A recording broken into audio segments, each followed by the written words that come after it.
예, 안녕하십니까. 우리 거업 없이 정치 번역기 때를 생각나게 만드는 시사 번역기 시간입니다. 자, 이봉활동가가 오늘 시사 번역기에 어떤 말을 다뤄야 되는지 백지 상태입니다. 네. 그래서 진정한 실력이 나오지 않을까.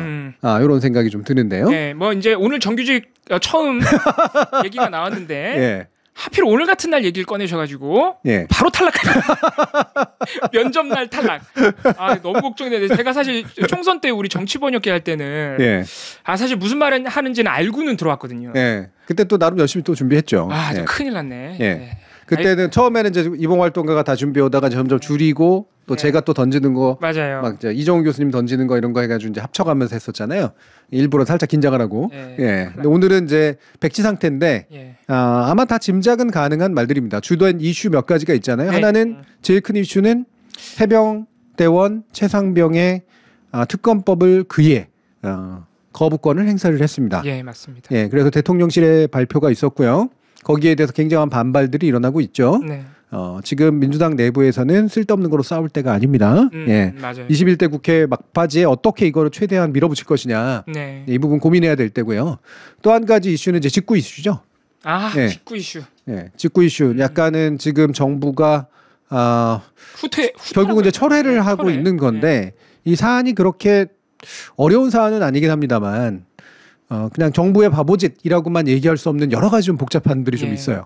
또 정부가 지금 이번에는 여론이 너무 악화되니까 철회를 하긴 했는데 사실 완전히 물러난 건 아니고 그 전에 잘 드러나지 않게 산업통상자원부라든가 이런 데서 추진해온 시행령 개정을 보면 조금 다른 의도가 있는 것 같다. 뭐 이런 얘기도 나오더라고요. 예, 맞아요. 숨은 의도들이 있어가지고 예. 제가 그걸 뉴스레터에 할까 하다 5.18을 넣었는데 네, 5.18 뉴스레터 뭐 우리가 반드시 동일하게 할 필요는 없고 일부만 겹치면 되니까. 알겠습니다. 예, 토미님이 변화구보단 직구라고 재미는 있습니다.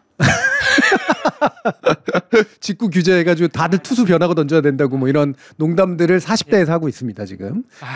제가 진짜 우리 시청자 여러분들 항상 응원 드리는데 이건 내가 웃을 수가 없었어요. 죄송합니다. 예, 그래서 대통령이 직접 발언한 게 일부가 있고요. 이제 그 특검법에 관련해서 말고요. 특검법하고 연관된 거에 대한 거부권에 대한 발언이 나중에 나옵니다만 대통령실 비서실장 등을 통해서 대변인 등을 통해서 나온 이야기를 이건 뭐 대통령의 직접적인 이야기니까 그 내용을 바로 가보도록 하죠. 한번 볼까요? 자, 이게 이제 해명해가지고 얘기한 그런 내용이죠. 그렇죠. 이게 아마 21일 거부권 행사를 대통령이 제가 하고 곧바로 나온 대통령실의 설명이었을 거예요. 그렇습니다. 읽어드리면은 수사와 소추는 행정부에 속하는 기능이자 권한입니다. 특검 제도는 그 중대한 예외로서 행정부 수반인 대통령이 소속된 여당과 야당이 합의할 때만 가능하다고 봐야 할 것입니다. 네, 요거는 이제 중간중간 제가 이제 좀 많이 잘라냈는데요. 왜 잘라낸 이유가 뭐냐면 갑자기 정색을 하고 무슨 법률 전문가 것처럼 얘기를 해요. 그리고 위헌인 것처럼. 그러니까 뭐 엄청난 헌법 지식을 동원하는 것처럼 강의를 하고 있어요. 상권 분립에 위배된다. 상권 분립 얘기도 했습니다. 이게 이제 상권 분립의 원칙에 위배된다 하면서 길게 풀어낸 거거든요. 그러니까 수사하고 소추는 원래 행정부의 권한인데 특검 제도는 그것에 아주 중대한 예외라는 건 심각성을 지금 얘기하려고 그러는 건데 그 예외로서 입법부의 의사에 따라서 행정부에게 요구하는 거다. 근데 그 요구는 행정부의 수반인 대통령에게 소속된 여당이 야당과 합의를 해서 가능하게 이루어져야 되는 건데 이번 건은 여야 합의가 안 이루어진 거 아니냐. 그래서 이런 사례는 있을 수가 없다. 이거는 그래서 상권 분립의 원칙을 위배한 것이다. 그래서 요 주장이에요. 결정적으로 대통령의 행정 권한을 국회가 정확히는 야당이 침해했다. 뭐 이런 말을 하고 있는 것 같아요. 그러니까 국회가 침해했다라고 못하지. 왜냐하면 자기들도 그렇게 할 수는 없으니까. 그러니까 야당이 침해했다 이런 건데 왜 여기서 상권 분립론을 가져왔을까 갑자기. 이렇게 막 어렵게 얘기하고 있을까. 거부권을 그만큼 너무 여론이 안 좋으니까. 그렇죠. 뭐 대단한 이게 너무너무 나는 너무 하고 싶은데 대통령이 저번에 한번 얘기했잖아요. 총선 참패에 대해서 입장과 비슷하게 얘기 나올 때 내가 먼저 공수처 수사에서 불공정이나 부실함이 발견되면 내가 먼저 특검하겠습니다. 뭐 이런 얘기까지 했을 정도로 워낙 여론이 안 좋으니까 뭔가 대단한 이유를 제시해야 된다는 좀 부담이 있지 않았을까요? 그러니까 논리를 세 가지를 제시했기 때문에 이따 두 가지는 좀 이따 알아보고요. 살짝 황당한 논리인 상권 분립 위배론이라고 하는 거를 우리가 좀 알아볼 필요가 있는 것 같은데 일단 어떻게 생각하세요? 상권 분립에 위배되는 거라고 봅니까? 네, 일단 감정적으로 바로 이 발언을 보고 튀어나왔던 저만 그런 게 아닐 텐데 튀어나오는 나의 반응이 아니 그럼 그냥 그때 당시 제 마음을 그대로 얘기할게요. 아니 지는 이 얘기가 바로 튀어나오는 거죠. 그러면은 대통령이 10번이나 국회가 절차 어긴 거 하나 없이 심지어 일부 방송 3법 노란봉투법 이런 거는 헌재에서 절차에 문제가 없다고 확인까지 해줬어. 입법부가 그렇게 절차에 문제 없이 10번이나 만든 법을 10번이나 거부한 대통령은 그럼 상권 분립을 지킨 거야? 바로 이런 게 바로 감정적으로 튀어나오더라고요. 굳이 말하면 둘 다 그냥 상권 분립에 맞춰서 행동하고 있는 거죠. 그렇죠.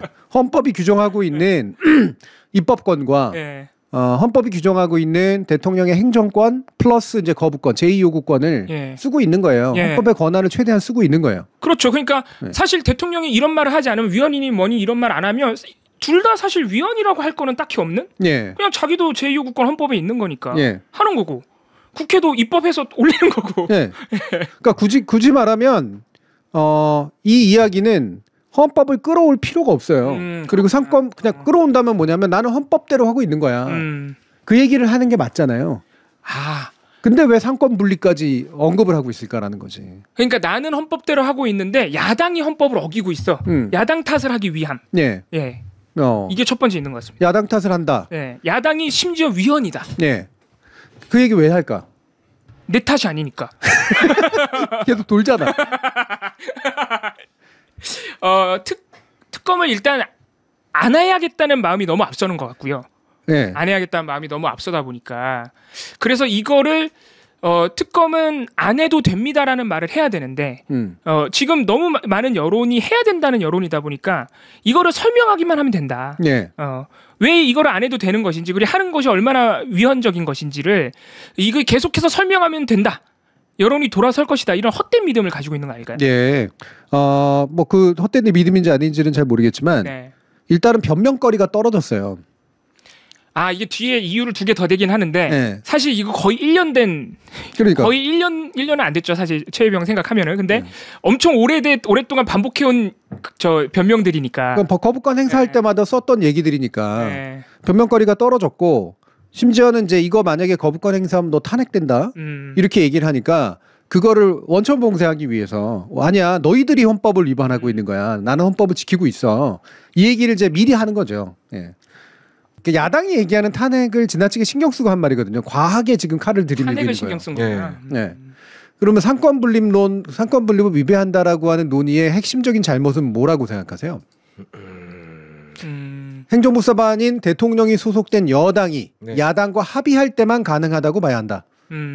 이게 2가지 논의를 담고 있거든. 하나는 지금까지 여야 합의가 없었던 특검은 없었다라는 사실에 관련된 진술. 그리고 주장이 하나 틀렸네. 그리고 또 한 가지는 이제 주장 헌법 해석이죠.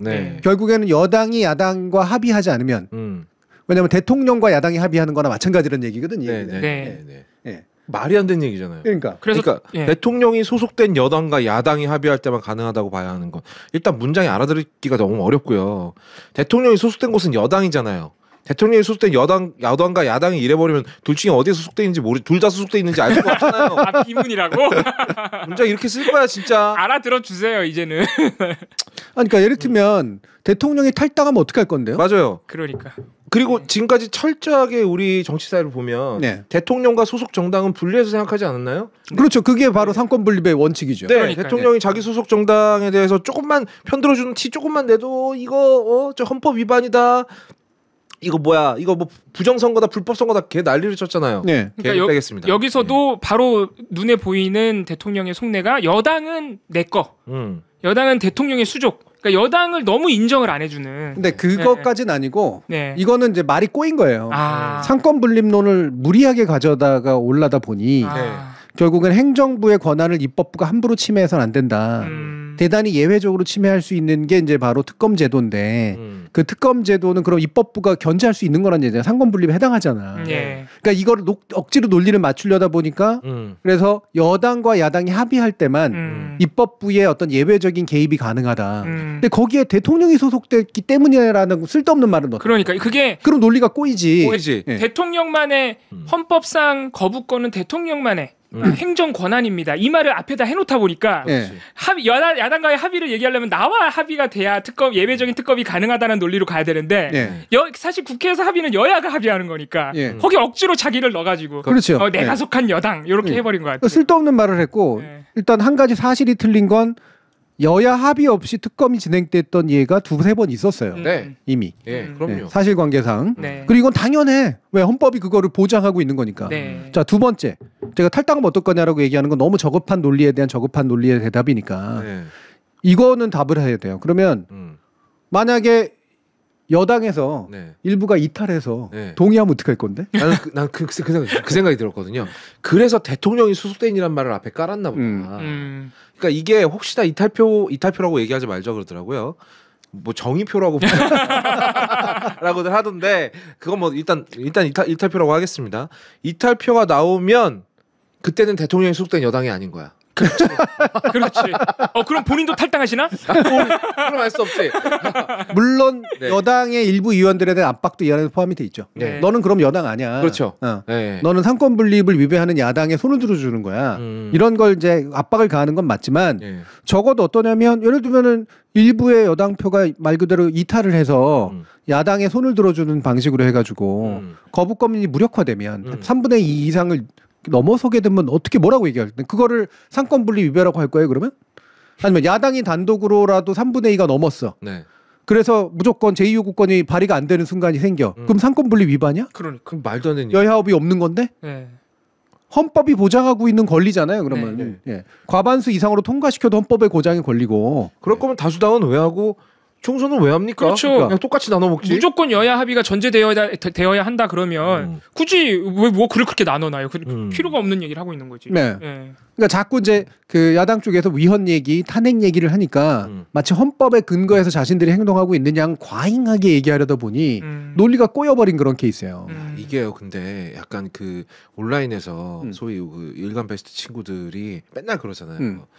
무슨 얘기만 하면 뭐 우리 대통령 지금 뭐 무능하다 뭐 이런 얘기하면 야 너네는 뭐 이 논리 아닙니까? 야 지금 이거 위헌이야라고 하니까 야 니네가 위헌이야 뭐 이거잖아요. 사실 이걸 굉장히 세공했을 뿐이지 사실 바닥에 깔린 건 이거잖아요. 나 위헌 아니야? 니네가 위헌인데? 아닌데 뭐 이거 아닙니까? 그러니까 요새 취해서 못 봐주겠네 진짜. 특검이 강원도 갔다 왔더니 이런 게 있어요. 거기서 뭐 먹었어요? 거기 사투리를 배워오셨나? 거기서 혼자 얘기하는 게 너무 외로워서. 사람들은 꿈뻑꿈뻑 하고 있었어요? 아니면 잘 듣고 있었어요? 꿈뻑꿈뻑 하셨어요. 어쩔 수 없는 게 제가 노동영화 이렇게 쫙 계보를 읊었잖아요. 이 중에 보신 영화 있으면 손 들어 보실까요? 한 3분 들었나? 그치 노동영화는 또 이게 대중적이지 못해가지고 제가 거기까지는 계산이 있었거든요. 이분들 이 영화 당연히 안 봤을 거다. 그래서 제가 오징어 게임과 기생충에서 보여진 노동성에 대해서 이야기를 해보자. 다 본 영화 가지고 얘기를 해보자. 근데 앞에 그거 깐 게 실수였어요. 앞에 노동영화 계보를 깔아버리는 바람에 이미 거기서부터 졸려버리고 기생충부터 했어야 돼 오징어 게임이랑. 근데 이게 이야기가 빌드업이라는 게 있는데 참. 죄송합니다. 어쨌든 어려운 경험했네. 사람들이 적극적으로 나를 퉁겨대는 강연 말하기 이런 거 진짜 힘든 건데. 그러니까, 그래서 중간에 진짜 온갖 걸 동원했어요. 어떻게든 분위기 살리려고. 나 MC병 있나 봐. 어쨌든 그게 중요한 게 아니죠. 어쨌든 저런 유치한 논리를 가지고 지금 근데요. 전 이게 궁금해요, 교수님. 지금 대통령실이나 혹은 지금 추경호 당대표에 따르면 단속 완벽하게 끝났다면서요. 그럼 저렇게까지 이렇게 벌에 쏘이듯이 막 반응할 이유가 없는 거 아닙니까? 뭐 어쨌든 변명은 해야 되니까. 그리고 자기 나름에도 단도리를 좀 해야 되는 거고. 그래서 이제 한 건데 저는 이번에 대통령실의 해명은 사실은 좀 쓸데없었다는 생각이 들어요. 너무 왜 이렇게 구구절절 해명을 해서 솔직히 설득되지도 않고 자기 편을 단속하는데 그렇게 도움되지도 않는 일을 왜 하는지 모르겠는데 그게 바로 두 번째, 세 번째 논리에서도 나와요. 한번 볼까요? 추경호 원내대표입니다. 죄송합니다. 자, 이것도 이제 추가적으로 이유를 더 댄 겁니다. 네, 이게 흔히 여당에서 해온 얘기거든요. 예. 공수처의 수사를 받지 못하겠다면서 특검 도입을 주장하는 건 민주당 자신들이 만든 공수처의 존재 이유를 부정하는 자기 모순이다. 자기 부정이다. 이게 논리적으로 말이 된다고 생각하세요? 진짜. 예. 왜 자꾸 이러고 봐? 아니, 제가 이날 입장을 다 읽었는데 네. 이거는 정확하게 기억이 안 나가지고. 이거 이 네. 되게 이 얘기 두 번째 얘기였어요, 이게. 이게 근데 얘기야. 일단 안 맞는 게요. 공수처의 수사를 믿지 못하는 거랑 공수처의 존재 이유는 다른 거잖아요. 다른 범주를 갖고 와서 얘기하고 있는 거 아니에요, 지금? 그러니까 이게 또 굳이 앞에다 전제를 깐 게 이거거든요. 특검이라고 하는 건 수사가 미진하거나 맞습니다. 수사의 공정성이 문제가 제기가 될 때에 한해서 특검을 도입할 수 있는 건데 공수처는 이미 수사를 진행 중인데 그 진행 중인 공수처를 믿지 못하겠다고 그렇죠. 지금 얘기한다. 네, 그렇게 왔습니다. 근데 그거는 니들이 도입해가지고 만든 거 아니냐. 뭐 일방적으로 야당이 만들었다 뭐 네. 이러면서. 그러면서 특검 도입하는 거는 너 말이 안 되는 거 아니냐. 자기 모순 아니냐 이 얘기거든요. 네. 이건 또 너무 이게 시야가 이런 게 민주당이 만든 것도 아니고요. 일단 그렇지. 그럼 만약에 민주당이 중심이 돼서 만들었다 치면 그럼 공수처는 무조건 민주당 의지대로 움직이는 존재란 말입니까? 그러니까 어차피 대통령이 임명하는데. 말이 안 되잖아요. 국가 기관을 만들었는데 그게 민주당 마음대로 움직인다는 거다고 전제하는 것부터가 틀렸어요. 사실 이 부분은 그 입법부 모독이에요. 예. 야당 모독이고 국가기관을 특정 정당이 주도해서 뭐 예를 들면 법안을 만들었다고 해서 그게 그 정당에 소속된 것처럼 표현하는 거는 상당히 모독적인 표현입니다. 그렇죠. 굉장히 예.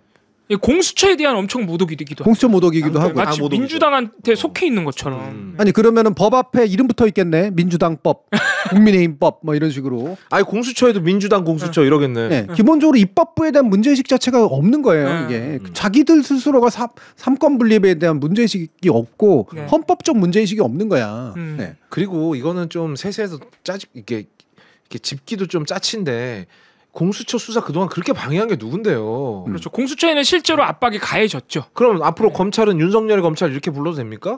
여기에 논리로는 그거야. 우리는 찬성한 적 없기 때문에 해도 돼. 방해.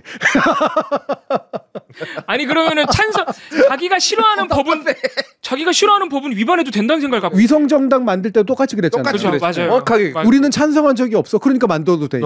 마음대로 해도 돼. 하지만 민주당 니는 하지 마. 그래. 니네들은 그거 하면 안 된다 그랬잖아. 그렇지. 이러면서 이게 말이 된다고 생각하는 인간들이에요. 이게 심지어 법조인 출신이잖아 다. 한동훈 전 위원장도 그렇고.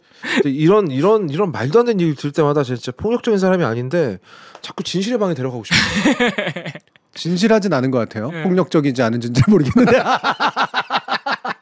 그 마동석의 진실의 방 말입니다. 알았어요. 오토바이 헬멧 씌우고 막 말 똑바로 안 해? 막 이러.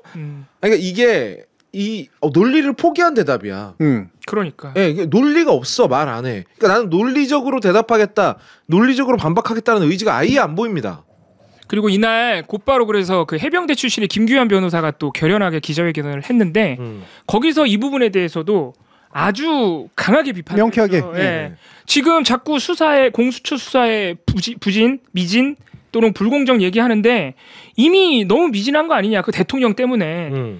인력도 없고 장비도 없다 그러고 대통령이 처장 지금까지 임명 안 해가지고 수장도 없었고 그리고 공수처 수사 끝난 다음에 너네 불공정하지 않다 공정하다고 할 거 아니냐. 그래서 공수처 수사 끝나면은 수사 충분히 이루어졌으니 필요 없다고 할 거 아니냐. 그리고 공수처 수사 끝나면 뭐 하냐. 또 서울중앙지검장 최근에 바뀐 윤석열 대통령 측근으로 바뀐 검찰로 또 넘어가가지고 질질 끌 거 아니냐. 이 정도면 충분히 미진한 거 아니냐라고 김규현 변호사가 강하게 지적을 했죠. 김규현 변호사가 얘기했던 것 중에 중요한 포인트 중에 하나가 특검이 필요한 경우는 핵심적으로 이제 수사기관의 공정성을 의심할 수밖에 없는 경우죠. 그 공정성을 의심할 수밖에 없는 게 공수처가 누가 만들었냐 이게 아니라 그러니까 그 수사 대상이 대통령인데 대통령까지 포함될 수 있을 가능성이 높아졌잖아요. 지금 대통령실까지. 그렇게 됐을 때 그러면 대통령실이라고 하는 데는 또는 대통령이라고 하는 데는 이해관계가 생겨버리는 경우 아니에요. 예, 그러니까 처장을 임명할 수 있는 대통령의 권한까지 충돌이 일어나니까 그래서 그 기관에게 못 맡기고 다른 별도의 독립적 기관에 맡겨야 된다는 논리가 성립되는 거 아니야. 두 번째 신속성. 이 수사는 빨리빨리 이루어져야 되는데 빨리빨리 그것도 여러 건 한꺼번에 왜냐하면 지금 걸려 있는 데가 많아. 경찰도 있고 막 검찰도 있고 공수처도 있고 그러니까 이거를 독립기관에게 한간으로 딱 몰아주면 신속하고 정확하게 수사를 끝낼 수 있는 거 아니에요. 이 두 가지 논리에 이 논리가 상대가 되냐고 지금. 그러니까요. 말도 안 되는 얘기지. 김기현 변호사가 딱 그 아주 직설적으로 얘기한 게 자꾸 특검 불공정하다 그러고 위헌이라 그러는데 그러면 대통령이 검찰총장, 법무부 장관, 공수처장 대통령이 혼자 다 임명하는 거는 공정하냐? 아까 말씀하신 대로 지금 자기 수사인데 이거는 이익충돌도 있는데 명쾌하게 또 반박을 해줬죠. 만약에 저런 논리를 내세우더라도 자기가 해당되는 일에 대해서는 저런 얘기를 하면 안 되죠. 네, 그럼요. 세 번째 논리가 그래서 더 기가 막혀요.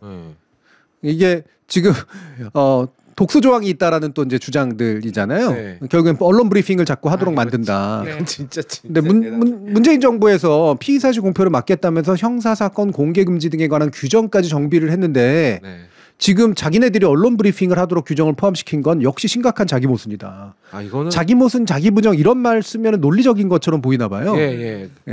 대단히 비논리적인데 이 말을 쓴다는 게 넌 너무 웃겨. 저거 문정부에서 해가지고 저거 규정까지 만들었는데 그거 다 시행령으로 깨부순 사람이 누군데요? 되돌려놨죠. 그러니까. 그리고 저거는 저 자체로 사실관계가 다른 게요. 문재인 정부 당시 피의사실 공표 때문에 이제 티타임을 제한한 거거든요. 티타임을 제외한 건 검찰의 브리핑을 막은 게 아니에요.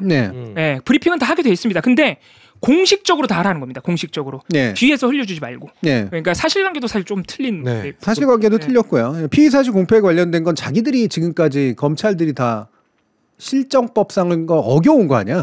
사실상 사문화시켜버린 거잖아요. 그래서 규정을 강화해가지고 그거를 좀 더 친인권적으로 바꾸겠다라고 하는 너무나 말이 되는 행동들을 원래 문정부에서 한 건데 그거를 자기들이 다시 또 규정 바꿔가면서까지 지금 피의사실 공표권을 갖겠다라고 지금 거의 해온 거 아니야. 사실은 이런 일이 터지기 전에는 국민의힘도 어느 정도는 동의하는 내용이었잖아요. 그 피의사실 공표에 대한 문제점 같은 경우에. 그러니까 자기들 스스로가 피의사실 공표를 계속 해와놓고 그런데 이것도 똑같아. 공수처 니들이 만들었으니까 니들은 거기에 대해서 부정하면 안 돼. 피의사실 공표는 우리만 할 수 있어. 맞아. 왜냐면 우리 너희들은 하지 말라 그랬잖아. 그래. 근데 왜 그거 너 이런 거 아니야. 챔피언이었다죠 아마. 피해사실 공표 챔피언이 윤석열 총장 가장 많이 한동훈. 맞아요. 결국 언론 플레이로 지금까지 이 권력까지 잡게 된 사람들 아니에요. 지난 박근혜 특검, 국정농단 특검, 그렇잖아. 맞아요. 이게 언론 브리핑 안 했어요 그때? 엄청 열심히 했지 특히 국정농단. 정말 열심히 했죠. 매일매일 나와가지고 그때 뭐 패션 브리핑이니 뭐니 해가지고 그때 입었던 옷이니 뭐니 난리 났었잖아요. 그거의 단꿀을 가장 많이 빨아먹은 사람들이 그런 얘기를 민망해서 어떻게 합니까 도대체. 그러니까 이게 쓸데없는 자기 모순, 자기 부정, 막 그다음에 헌법 이런 거 들먹이는데 와 너무 이렇게까지 저급한 논리를 구성하고 있다라고 하는 게 이거는 진짜 왜 그런 거 있잖아요. 학생들한테 가르치다 보면 무식할수록 어려워.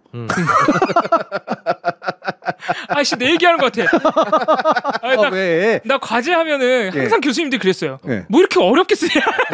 왜냐면 무식하고. 이게 어려운 정도로 심각하고 깊이가 있어서 어려운 게 아니라 잘못 써서 어려운 거고. 그렇지. 그러니까 완전 말을 잘못해 놓으니까 얘가 무슨 의도로 이 말을 쓰는 거지? 사실 어렵다기보다는 무슨 말을 하고 싶은 건지 무슨 말인지 잘. 어쩌면 이렇게 대통령실의 대변인이나 비서실장 이런 사람들 똑같아지지? 대통령은 똑같아지잖아 지금. 어법이나 이런 게. 아마 근데 자기 수준을 뛰어넘는 사람은 죄다 쳐내기 때문이 아닐까. 그게 유시민 작가의 지론이었죠. B급이 오면은 C급만 C급만 데리고 온다 뭐 이런 거였죠. 근데 야 정말 대단합니다. 이거 써준 사람이 있을 거 아니에요. 본인이 쓰지 않았을 거예요. 왜냐면 우리 대통령 글 쓰는 것도 싫어하고 글 읽는 것도 싫어하시니까. 누군가 저걸 써줬다는 얘기인데. 야, 이 논리 기가 찹니다 정말. 레드현님이 봉우리님은 자기 객관화가 가능한 멋진 분이라고. 이건 자기 객관화가 아니고요. 자기 비하인 것 같은데요. 저는 자기 객관화 아니고 그 무식하다는 얘기는 제가 한 건 얘기는 아니고 우리 교수님도 저한테 어렵게 썼냐고 했지 무식하다고는 안 했어요. 그러니까 이제 그런 말 안 쓰기로 했잖아요. 네네네. 봉우리가 이제 그런 스타일이죠.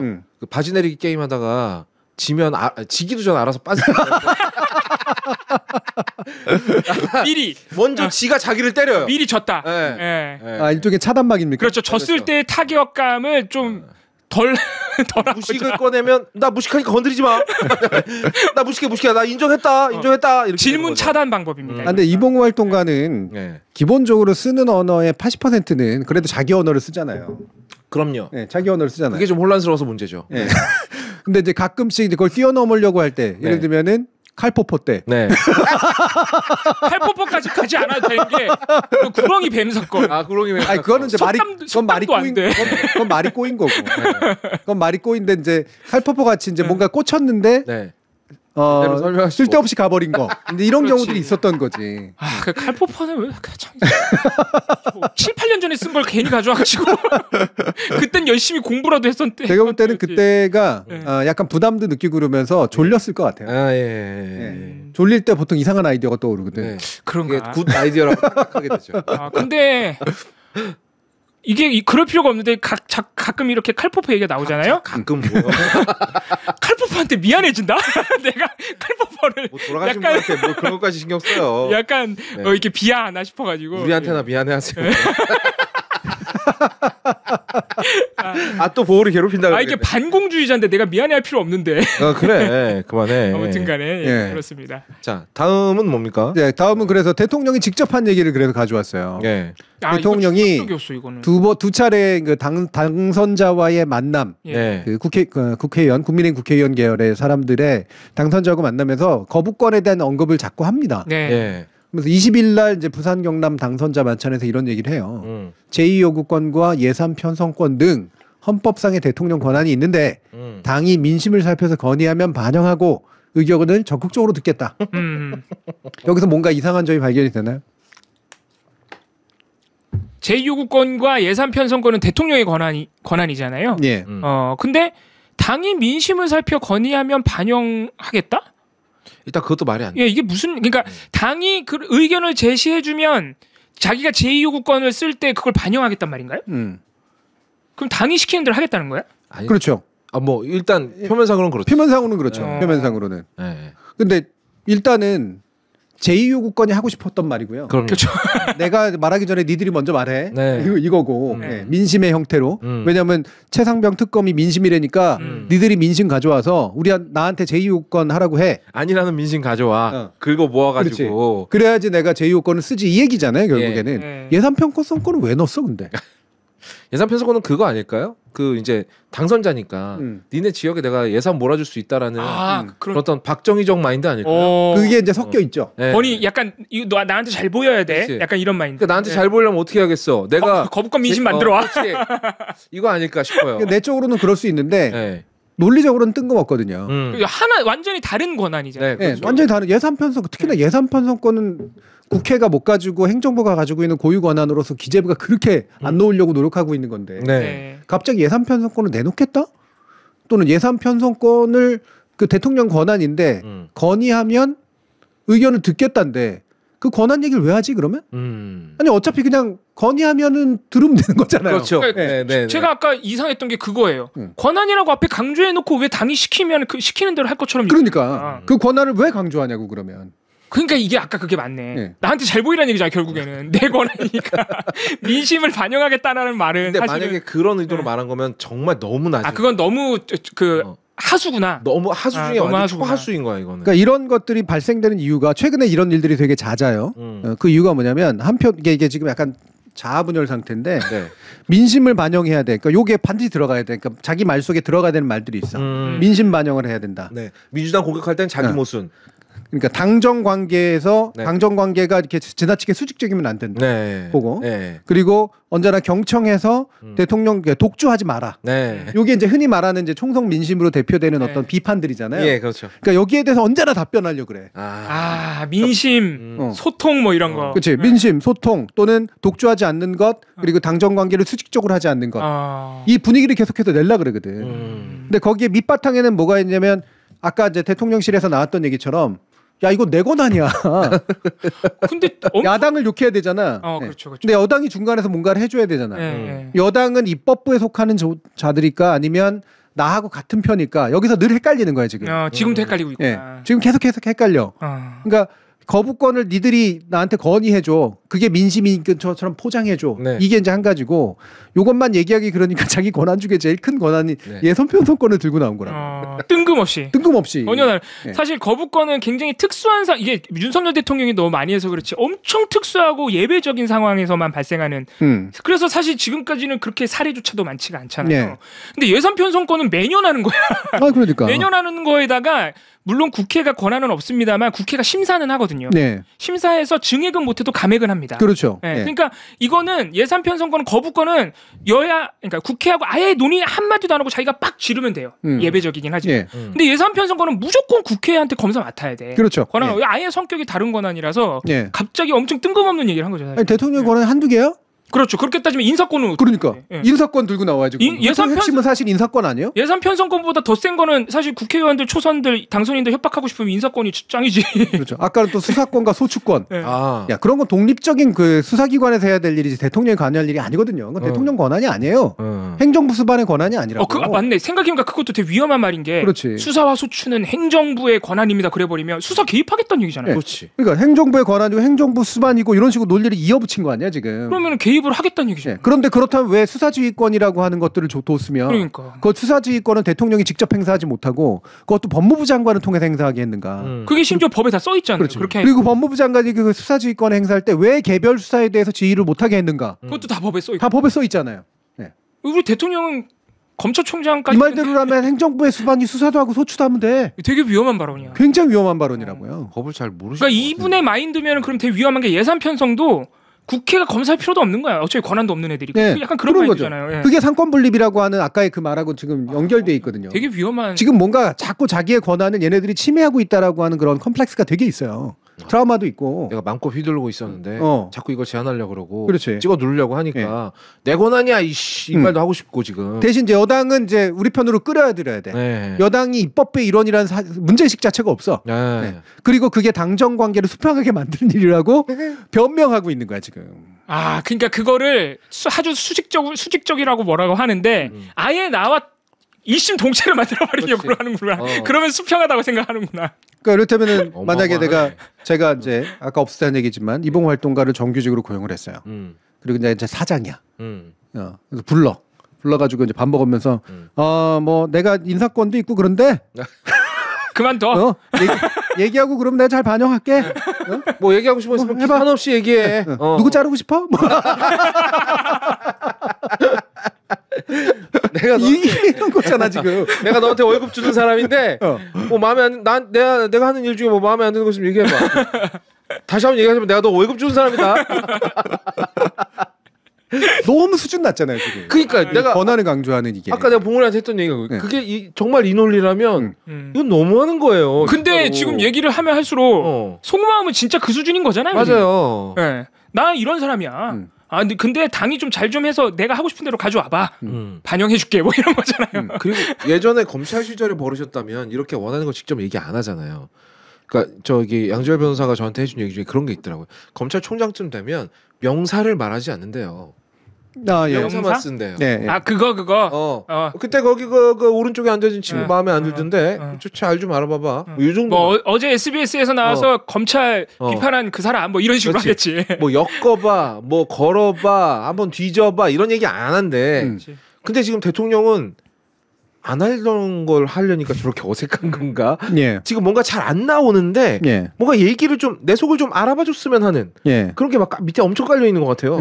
내가 굳이 말을 안 해도. 그렇죠. 사실 실제로는 사석에서는 야당이라는 표현도 잘 안 쓰겠죠. 그러니까. 대명사로 하겠죠. 그렇지. 조금 되게 거친 대명사로 하겠지. 그렇지. 아까 제가 얘기했던 것처럼 민심 청취, 당정 관계의 수평적 개선, 그리고 이제 대통령 권한에 지나친 독주 이 세 가지를 족보를 이제 그 왜 시험 보기 전에 족보로 외운 거야.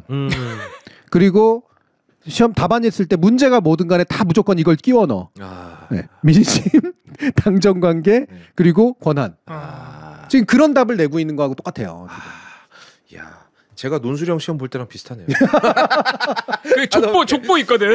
이번 시험에 아주 중요한 단어 그거 무조건 넣고 쓰는 거거든. 그렇지. 그걸로 논리를 만드는 거야. 근데 제가 쓸 때도 이렇게 허접하진 않아요.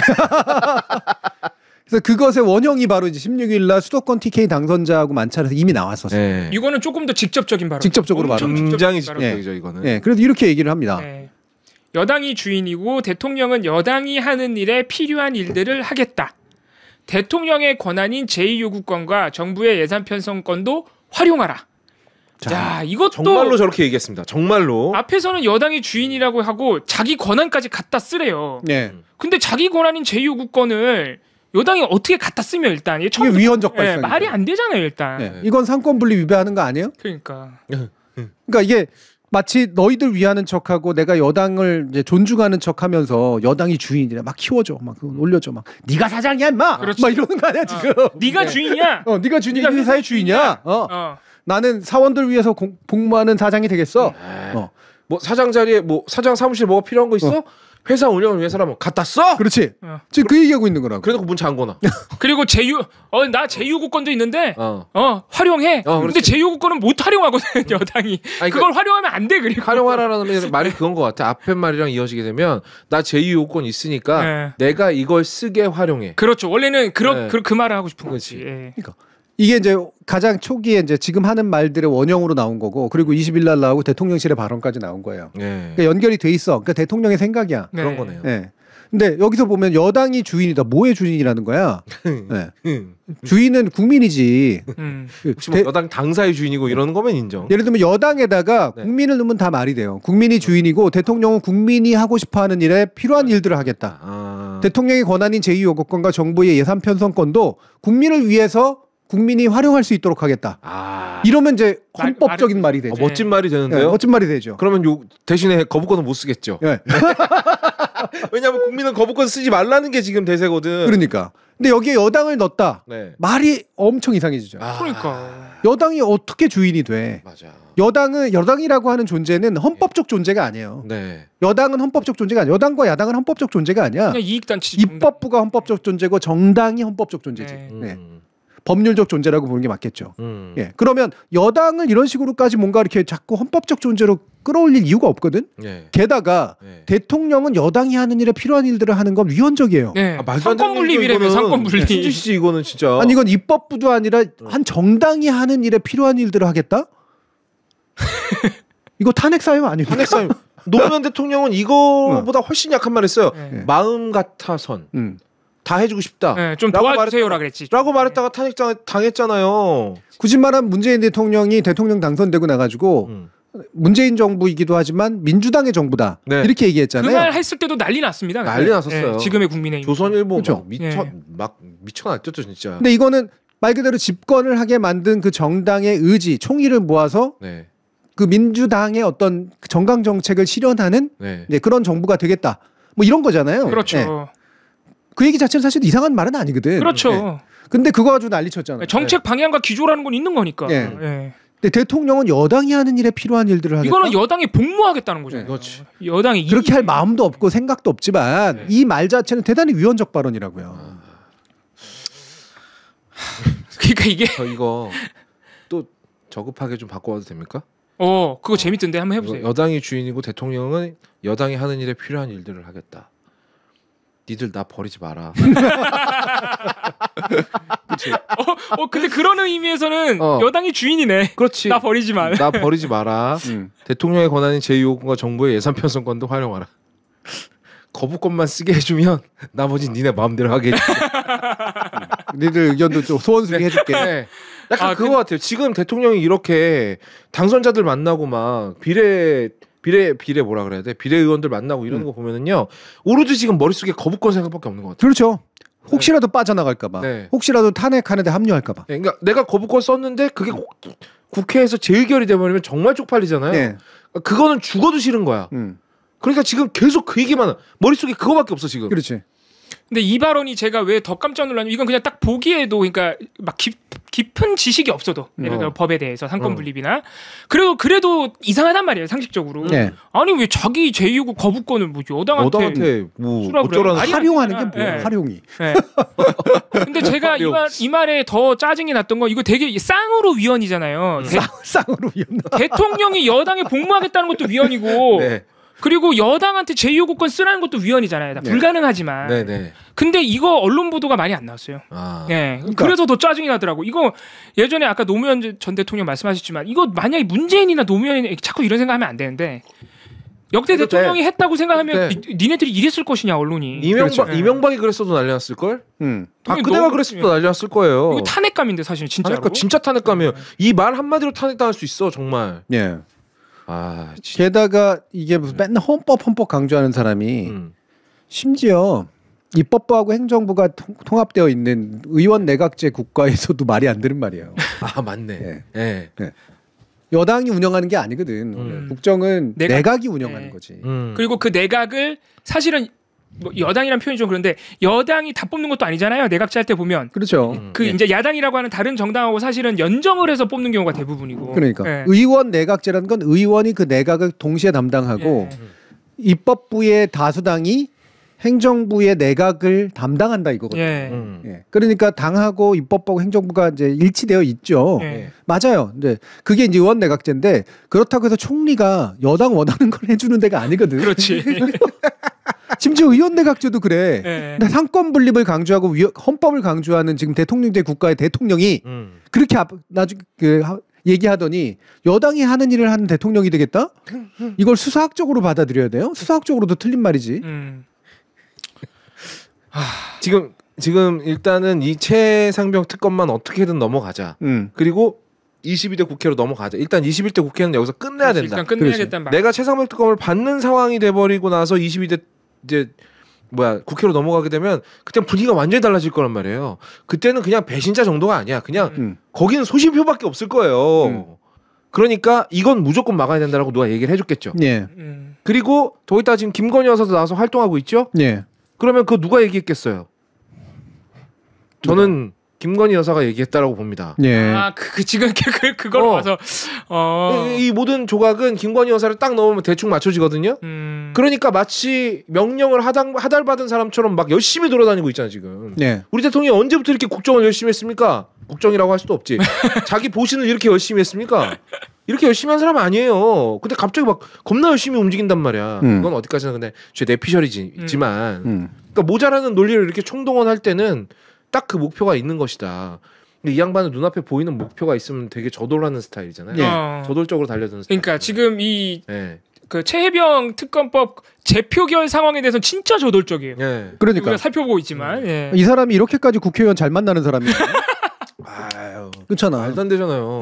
그러네. 너무 눈에 뻔히 보이잖아요. 뭘 원하고 있는 건지. 오늘도 만났을걸요? 저 비례초선 당선인들 아마 오늘도 만난 걸로 알고 있는데. 엊그저께는 거기도 갔던데 조선일보에서 하는 그 아시안 리더십 컨퍼런스인가? 맞아요. 거기도 가가지고 뭐 조선일보가 뭐래더라? 뭐 진실을 전하는 뭐 언론이라고 막 그 축사하고 왔대요. 원래 조선일보나 이런 데서 하면은 대통령이 축사를 보내거나 많이 가요. 가기도 합니다. 근데 5.18 기념식 안 왔잖아. 그러니까 제주도 안 가, 4.3도 안 갔잖아요. 안 갔잖아요.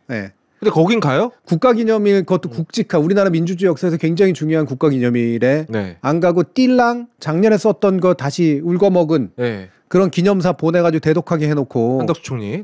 근데 잠깐만요. 5.18 기념식은 갔습니다. 갔나요? 이번에 3년 연속으로 왔어요. 그래요? 이건 정정해야겠다. 오긴 왔습니다. 4.3을 안 갔습니다. 맞아요. 4.3 안 갔잖아요.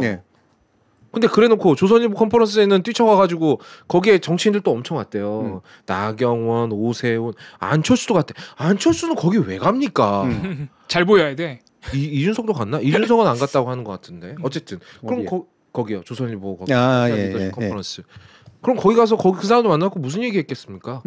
저는 이번에 그래서 최상병 특검법 이거 재의결할 때 안철수는 예상표에서 빼야 된다고 생각해요. 찬성한다고 해놨는데. 아니야. 이 양반은 절대 거기에 찬성할 만큼 깡 있는 사람이 못 돼.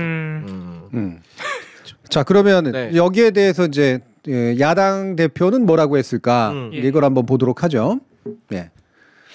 자, 대통령의 권한도 한도가 있는 것이다. 공적 권한은 공익을 위해 행사되어야 하는 것이다. 국민이 부여한 권한을 사익을 위해서 행사하면 그 자체로 위헌이고 위법이다.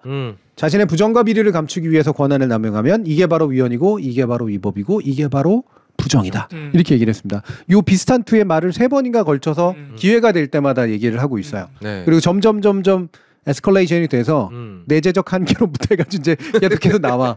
이거 확실히 이거는 정말 네. 탄핵 사유가 된다라고 이제 점점 믿는 쪽으로 이제 가고 있는 것 같아요. 네. 네. 이게 같은 얘기를 반복하는 게 아무래도 듣는 사람은 생각한 거겠죠. 그렇죠. 연설투로 한 거죠. 네. 이게 바로 위법이고 이게 바로 위헌이고 이런 식으로. 네. 그러니까 이게 이재명 대표 현장에서 연설하는 거 들으면은 그러니까 저게 말을 쉽게 하는 거다라는 느낌은 확실히 와요. 그러니까 어려운 말을 그대로 하는 게 아니라 알아듣기 쉽게 바꿔서 하는 능력이 확실하게 있다라는 느낌은 옵니다. 네. 네. 근데 저 말에는 뭐 딸리 우리가 뭐 번역할 게 있나요? 약간 더 들어가서 볼 건 있는데요. 네. 일단은 대통령의 권한도 한도가 있는 것이다. 이건 이제 아마 그냥 알기 쉽게 얘기하려고 했는데 권한이란 말 자체가 한계를 의미해요. 그렇죠. 한이 그게 한도가 있다고 할 때 한 권력의 범위거든요. 권한이란 말자가 권리하고는 다르게 권리의 한계거든요. 그래서 그 어느 영역까지 처한다라고 하는 그런 의미를 원래 권한에 내포하고 있어요. 네. 그러니까 공적 권한은 그러니까 당연히 공익적 범주 안에서만 행사돼야 되지. 한도가 있는 것이죠. 네. 이게 by definition 정의상 그래요. 네. 그리고 두 번째 국민이 권한을 부여했다. 맞죠. 이제 이게 헌법적으로 맞죠. 예. 그러니까 당연히 그래서 대통령의 권한이란 사적으로 행사되면 안 돼. 이게 국정농단이거든. 예. 그래서 위헌이고 당연히 위법하죠. 네. 거기다가 더 중요한 게 뭐예요? 최상병 특검법에 관련해서는 자신이 이 부정비리에 연관됐을 가능성이 지금 제출되어 있기 때문에 여기에 대해서 거부권을 행사하면 권한을 남용한 것이고 바로 위헌, 위법, 부정한 행위가 된다. 맞죠? 네. 깔끔하게 딱 떨어지는 말이에요. 네. 예. 물론 대통령의 거부권 행사 자체는 헌법적입니다. 예. 그러나 이 사안에 있어서만큼은 김건희 특검도 사실은 마찬가지였었어요. 그쵸. 자신의 가족이나 그쵸? 자기 스스로에게 제기될 수 있는 의혹을 차단하기 위해서 자신의 권한을 쓴 거. 예를 들면 검찰 수사 부를 바꾼 거 권한 남용이죠. 이거 위법이에요. 이거는. 네. 두 번째 헌법적인 측면에서 거부권을 이렇게 사용한 거 위헌이죠. 네. 탄핵 사유가 된다는 거야. 그래서 네. 지금 이 논의 가지고 물론 얘기하면 또 급하게 탄핵 또 얘기 꺼내나 이렇게 생각하시는 분들도 있을 텐데 이번 거부권은 확실히 좀 심각하게 바라볼 필요가 있는 거예요. 이걸 단순한 헌법적 대통령 권한 행사라고 볼 수가 없는 거지. 이걸로 탄핵 안 하면 뭘로 탄핵할 수 있는데요? 전쟁 일으켜야 탄핵할 거. 탄핵 사유예요. 누가 뭐래도. 그러니까 탄핵 얘기가 나오는 것이고 이게 뭐 민주당이 탄핵하고 싶어서 몸살나서 그런 게 아니고요. 그만큼 심각한 거죠, 사안이. 너무너무 심각합니다. 네. 그래서 이거는 이 말 자체로 이제 뭐 특별히 더 숨긴 말이 있는 형태는 당연히 아닌데 이 이후로 이제 이재명 대표가 말하는 것들을 보면 잠깐씩 강도가 세지고 있어요. 그러니까 이게 이제 기본이고 사람들이 이제 의심을 하지. 거부권 행사라는 건 또 짜증나는 일이긴 하지만 그렇다고 거부권 행사 자체는 대통령의 권한이기 때문에 이걸 못 넘어서는 3분의 1을 못 가지고 있는 게 한탄스러운 일뿐이지 않는가. 자꾸 또 잘못을 우리 쪽으로 몰려고. 그렇게 생각하는 사람들도 있거든. 그러니까 되게 무기력해지잖아요. 그러니까 결국에는 수를 우리가 가지고 있지 못하니 무기력할 수밖에 없어. 짜증나. 이렇게 얘기하는 것에 대해서 그렇지 않아. 이 거부권 행사 자체가 위법이고 위헌이야. 이렇게 얘기를 하는 거예요. 그러니까 일상적 거부권 행사하고는 사실 거부권이 일상이 되면 안 되지만 그러니까. 기존의 거부권 행사하고는 확실히 다른 점이 있는 거죠. 방송 3법에 관련해서든 아니면은 이제 노란 봉투법, 노란 봉투법, 이런 거에 관련해서든 간호법에 관련해서든 최소한 자기 이해 관계는 아니었어요. 그렇죠. 자기 이해 관계는 아니란 말이지. 근데 김건희 특검법 그리고 최상병 특검법은 두 차례 연속이나 이거는 확실히 자기 이해관계가 연루된 것에 대한 거부권 행사란 말이에요. 그렇기 때문에 생기는 문제가 분명히 있어요. 근데 이거는 서로 지금에 있어서 뭐 예를 들어 위헌 심판을 한다든가 이럴 수는 없다고 하더라도 이거는 나중에 이른바 탄핵 말리지하고 해당이 돼. 맞아요. 실제로 만약에 여기에 연관된 의혹이 조금이라도 사실이라도 하는 것들이 조금이라도 드러나잖아요. 이건 당장 걸리는 문제예요. 근데 사실 그게 그러니까 더 민주당에서 요새 보도가 민주당이 무슨 탄핵 말만 꺼내면 너무 부정적으로 나오니까 좀 조심스러워야 되는 거 아니야 이렇게 생각하시는 분들이 있는데 근데 확실히 이번 이 최상병 특검에 대한 거부권은 위험한 게 이 대통령실에서 예를 들어서 해병대나 국방부에 전화를 했다는 사실 뭐 공직기강 비서관이 자꾸 전화를 했다는 사실 이런 거는 이미 확인이 된 거예요. 이건 그냥 빼박이야, 빼박. 그러니까. 그게 이제 무슨 내용인지가 굉장히 중요한 건데 여기 보면은 사건의 발단인 대통령의 경로 이런 것도 대통령의 경로 이런 것도 이번에 뒤늦게 그 국가인권위원회에서 원민경 그 군 인권위원이 해석한 게 뒤늦게 그 김용원이라고 이상한 사람 있잖아요. 예, 예. 그 사람이 회의 과정을 다 비공개 처리해가지고 안 나오다 어제 이제 보도된 게 있는데 예. 그게 군사법원법에 따르면 그 경로가 사실이고 지금 지시 자체가 이첩 보류만이라고 하더라도 네. 혐의삭제까지 가지도 않아. 근데 혐의삭제까지 이미 정한 맞죠. 많은데 네. 이첩 보류만 하더라도 위법이다. 예. 예. 근데 이렇게 가면은 대통령이 자기 관련된 수사를 이미 개입했어. 그렇죠. 그렇잖아요. 이미 개입했잖아요. 근데 그거에 대한 수사를 하자니까 그것도 거부했어. 그러니까 이거는 네. 우리가 최준실 국정농단 때도 권력의 사사로운 남용이었거든요. 예. 결국에는. 그렇지. 그래서 뭐 행상 책임이니 이런 얘기 나왔잖아요. 추미애 전 장관이. 예. 이게 똑같이 권력을 사사로이 남용했는데 더 심각해. 박근혜 전 대통령 같은 경우는 그래도 자, 아는 사람, 친한 사람 끌어다가 뭐 이렇게 한 건데 이거는 자기가 처벌받을까 봐 자기가 가진 권력을 그렇죠. 휘두른 거잖아요. 네. 권력을. 네. 엄청 심각한 거죠. 네. 그러니까. 그러니까 이미 공수처 수사만으로도 드러나고 있는 사안들이 있는 거잖아. 경찰 수사하고 공수처 수사만으로. 네. 되게 두 가지 포인트 잘 짚어주셨는데 하나가 일단 경로설이잖아요. 네. 아 경로설. 네. 네. 경로했다는 것 자체가 개입이거든. 네. 그래서 그 뒤로 바뀐 거니까. 네, 네. 그렇죠? 근데 그 뒤에 말을 교묘하게 또 바꿨더라고요. 예. 그 이종섭한테 뭐 자기가 혼냈느니 그거. 질책성 당부를 질책성 했다라면서 그 사실은 그것 때문에 경로한 게 아니야. 그리고 실제로는 경로도 아니야. 질책성 당부한 거고 오히려 지금 그렇게 위험한데 그렇게 애들을 데리고 나가냐는 식으로 얘기를 했다라는 식으로 말을 바꾸던데. 네. 근데 그것만 바뀐다고 해서 해결되는 문제가 아니었죠. 네. 지금 말 맞추기를 그래서 하고 있는 거잖아요. 대통령이 아차 실수했다라는 느낌이 드니까 예. 그 이상한 말도 안 되는 걸로 네. 지금 바꿔놨는데 네. 이종섭하고 연관된 예. 걸로. 예. 그러면 어쨌든 이종섭이 끌어안아야 되는 문제인지 밑에 있는 이제 사단장이 끌어안아야 될 문제인지 네. 이제 이 부분이 남잖아요. 그렇죠. 그러니까 그쪽 말도 살짝 지금 바꾸잖아. 들은 적 없다라든가 이런 식으로 해가지고 네. 이거 증거인멸이거든. 그러니까 큰일 날 사람들이야 진짜. 네. 이렇게 해서 말 맞추기가 별게 아니에요. 이게 증거인멸이에요. 그러니까 이종섭 장관도 생각을 잘해야 되는 거죠. 네. 맞아요. 여기에 장단을 맞춰줄 것인가. 네. 네. 그러니까 이게 확실하게 다른 물증이나 어떤 증언을 통해 가지고 이게 거부가 일어나면 이들끼리 말을 맞췄다라는 정황만 드러나면 이건 증거인멸에 또 다른 위법이 쌓이는 거예요.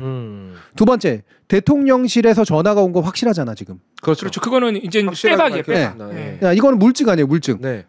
기록이 있죠. 이걸 해명할 수 없다면, 네. 적어도 누가 전화했는지라든가 이 부분에 대해서 답을 할 수 없다면. 아, 그래서 내용을. 네. 그래서 누가 했는지 지금도 얘기를 안 해요. 그렇지. 대통령실인 건 자기네들도 부정을 못해. 번호가 나와 있으니까.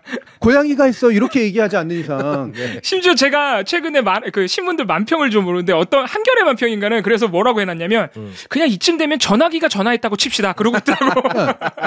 그러니까 판사님 고양이가 친 타자예요. 거의 이 수준이에요. 거의 이 수준이에요. 거의 이 지금. 수준이죠 지금. 네. 근데 제가 알기로는 그 공무에서 쓰는 정부에서 쓰는 유선 전화 가운데 네. 아무거나 고양이 발로 누르면 유력한 고위공직자에게 전화가 가는 네. 그 정도 시스템은 없거든요. 애초에 거기 고양이가 있는 것도 이상하잖아. 그리고 스마트폰이나 돼야지 뭐가 이렇게 발로 쳤을 때 그쵸, 그나마라도 그쵸. 우연히 가지. 터치가 되니까. 네. 네. 심각해 진짜. 이거 그래서 진짜 탄핵 사유라니까 진짜. 진짜로 터졌어요. 몇 진짜로. 가지 아주 지금 거의 큰 그림은 사실 되게 많이 나와 있는데 아주 결정적인 트리거가 몇 개도 아니야. 한두 개만 작동하면 그 결정적인 트리거 중에 하나의 트리거 끄트머리는 지금 나온 것 같아요. 그거 그 전에 들은 회의에서 경로 그 얘기 나도 들었다라고 그렇죠. 말한 사람이 지금 한 명 더 나왔거든요. 공수처 수사 과정에 또. 근데 이게 어디서 들은 거냐가 중요한데 회의에서 들었다는 거예요. 네. 그리고 이게 시간의 차가 하루가 있어요. 그럼 그 하루 동안 회의 두 번 이상의 회의에서 말하고 다녔다는 거잖아요. 네. 그럼 이거 들은 사람이 얼마나 많겠냐고. 그렇죠. 근데 이 한 사람이 지금 내가 그거 나도 들었어라고 말하면서 물꼬가 튀어버렸어요.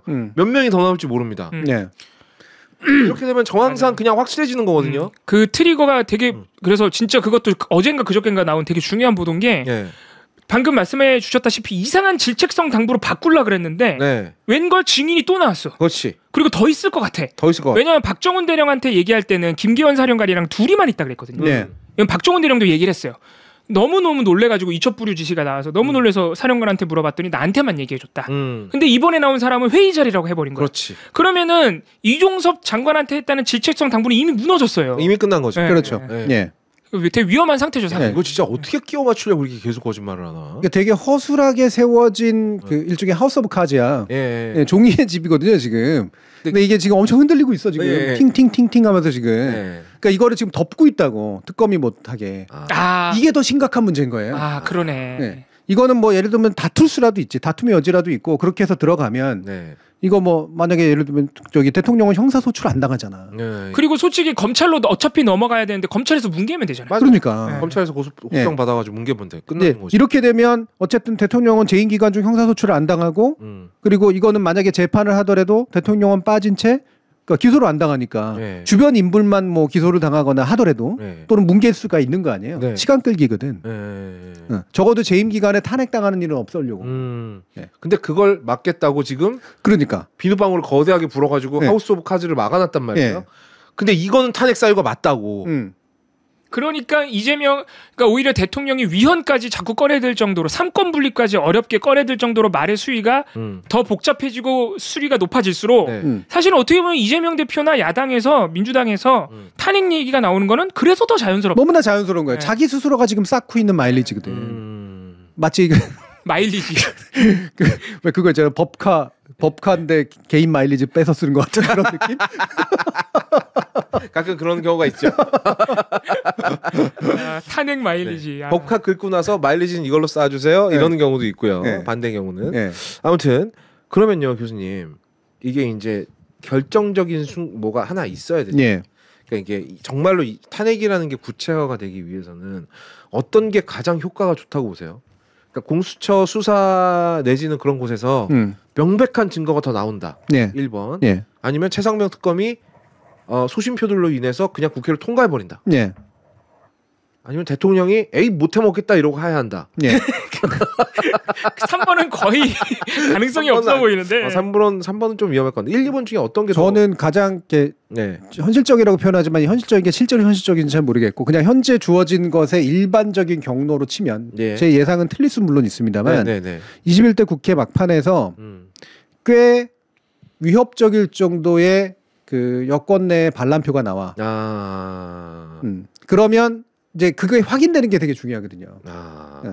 몇 표 차이로 지더라도 이를테면 그러니까 그 제외여권이 이제 결국은 이제 성사가 되고 폐기 처분된다고 하더라도 한 2표 차이로 졌다. 뭐 이를테면은 이게 지금 한 서너 표 정도라고 얘기하는데 그것도 하나도 물론 안 나올 수도 있긴 있어요. 근데 이렇게 쭉 하고 늘어가지고 이 표차가 한 10표 이내로 줄어들었어? 이러면 이제 등골이 서늘한 일이거든 이건.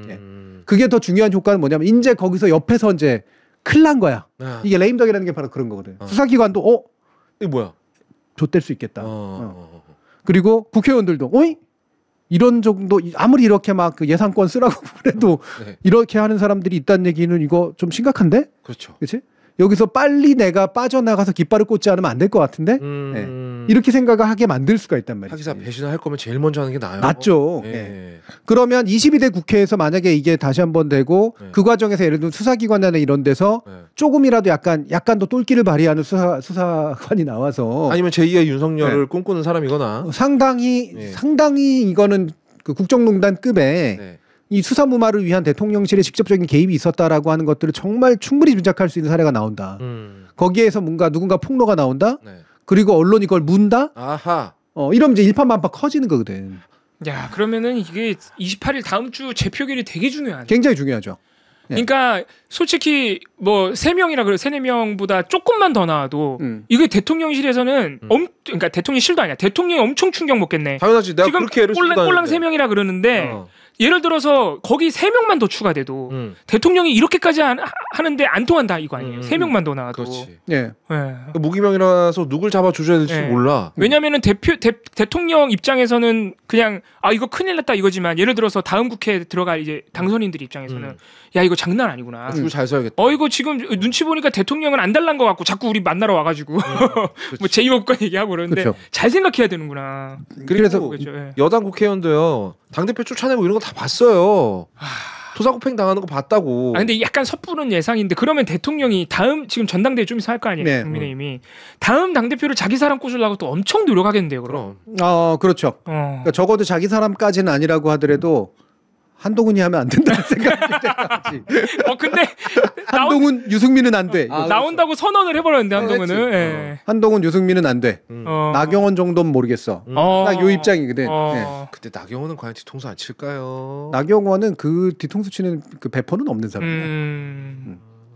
야, 그러면은 이게 국민의힘이 그러니까 이것도 그러니까 우리 시청자 여러분들이 또 너무 과한 기대를 하시면 안 되는 게 우리가 예상하는 일들 중에 가장 최악의 경우가 올 수도 있어요. 막 예상하는 대로 대통령의 말을 너무 잘 따르는 사람이 당대표가 돼가지고 일치단결해서 결국 또 법을 좌초시키고 그럴 수 있거든요. 또. 네. 근데 문제는 그게 만약에 그렇게 된다고 해도 예를 들어서 22대 국회 들어가서 양상이 또 달라져요. 그러면 특검법을 또 거부시켜. 또 거부해 대통령이. 근데 그렇지. 이거는 그렇게 되면 그거야말로 결정적인 탄핵 트리거야.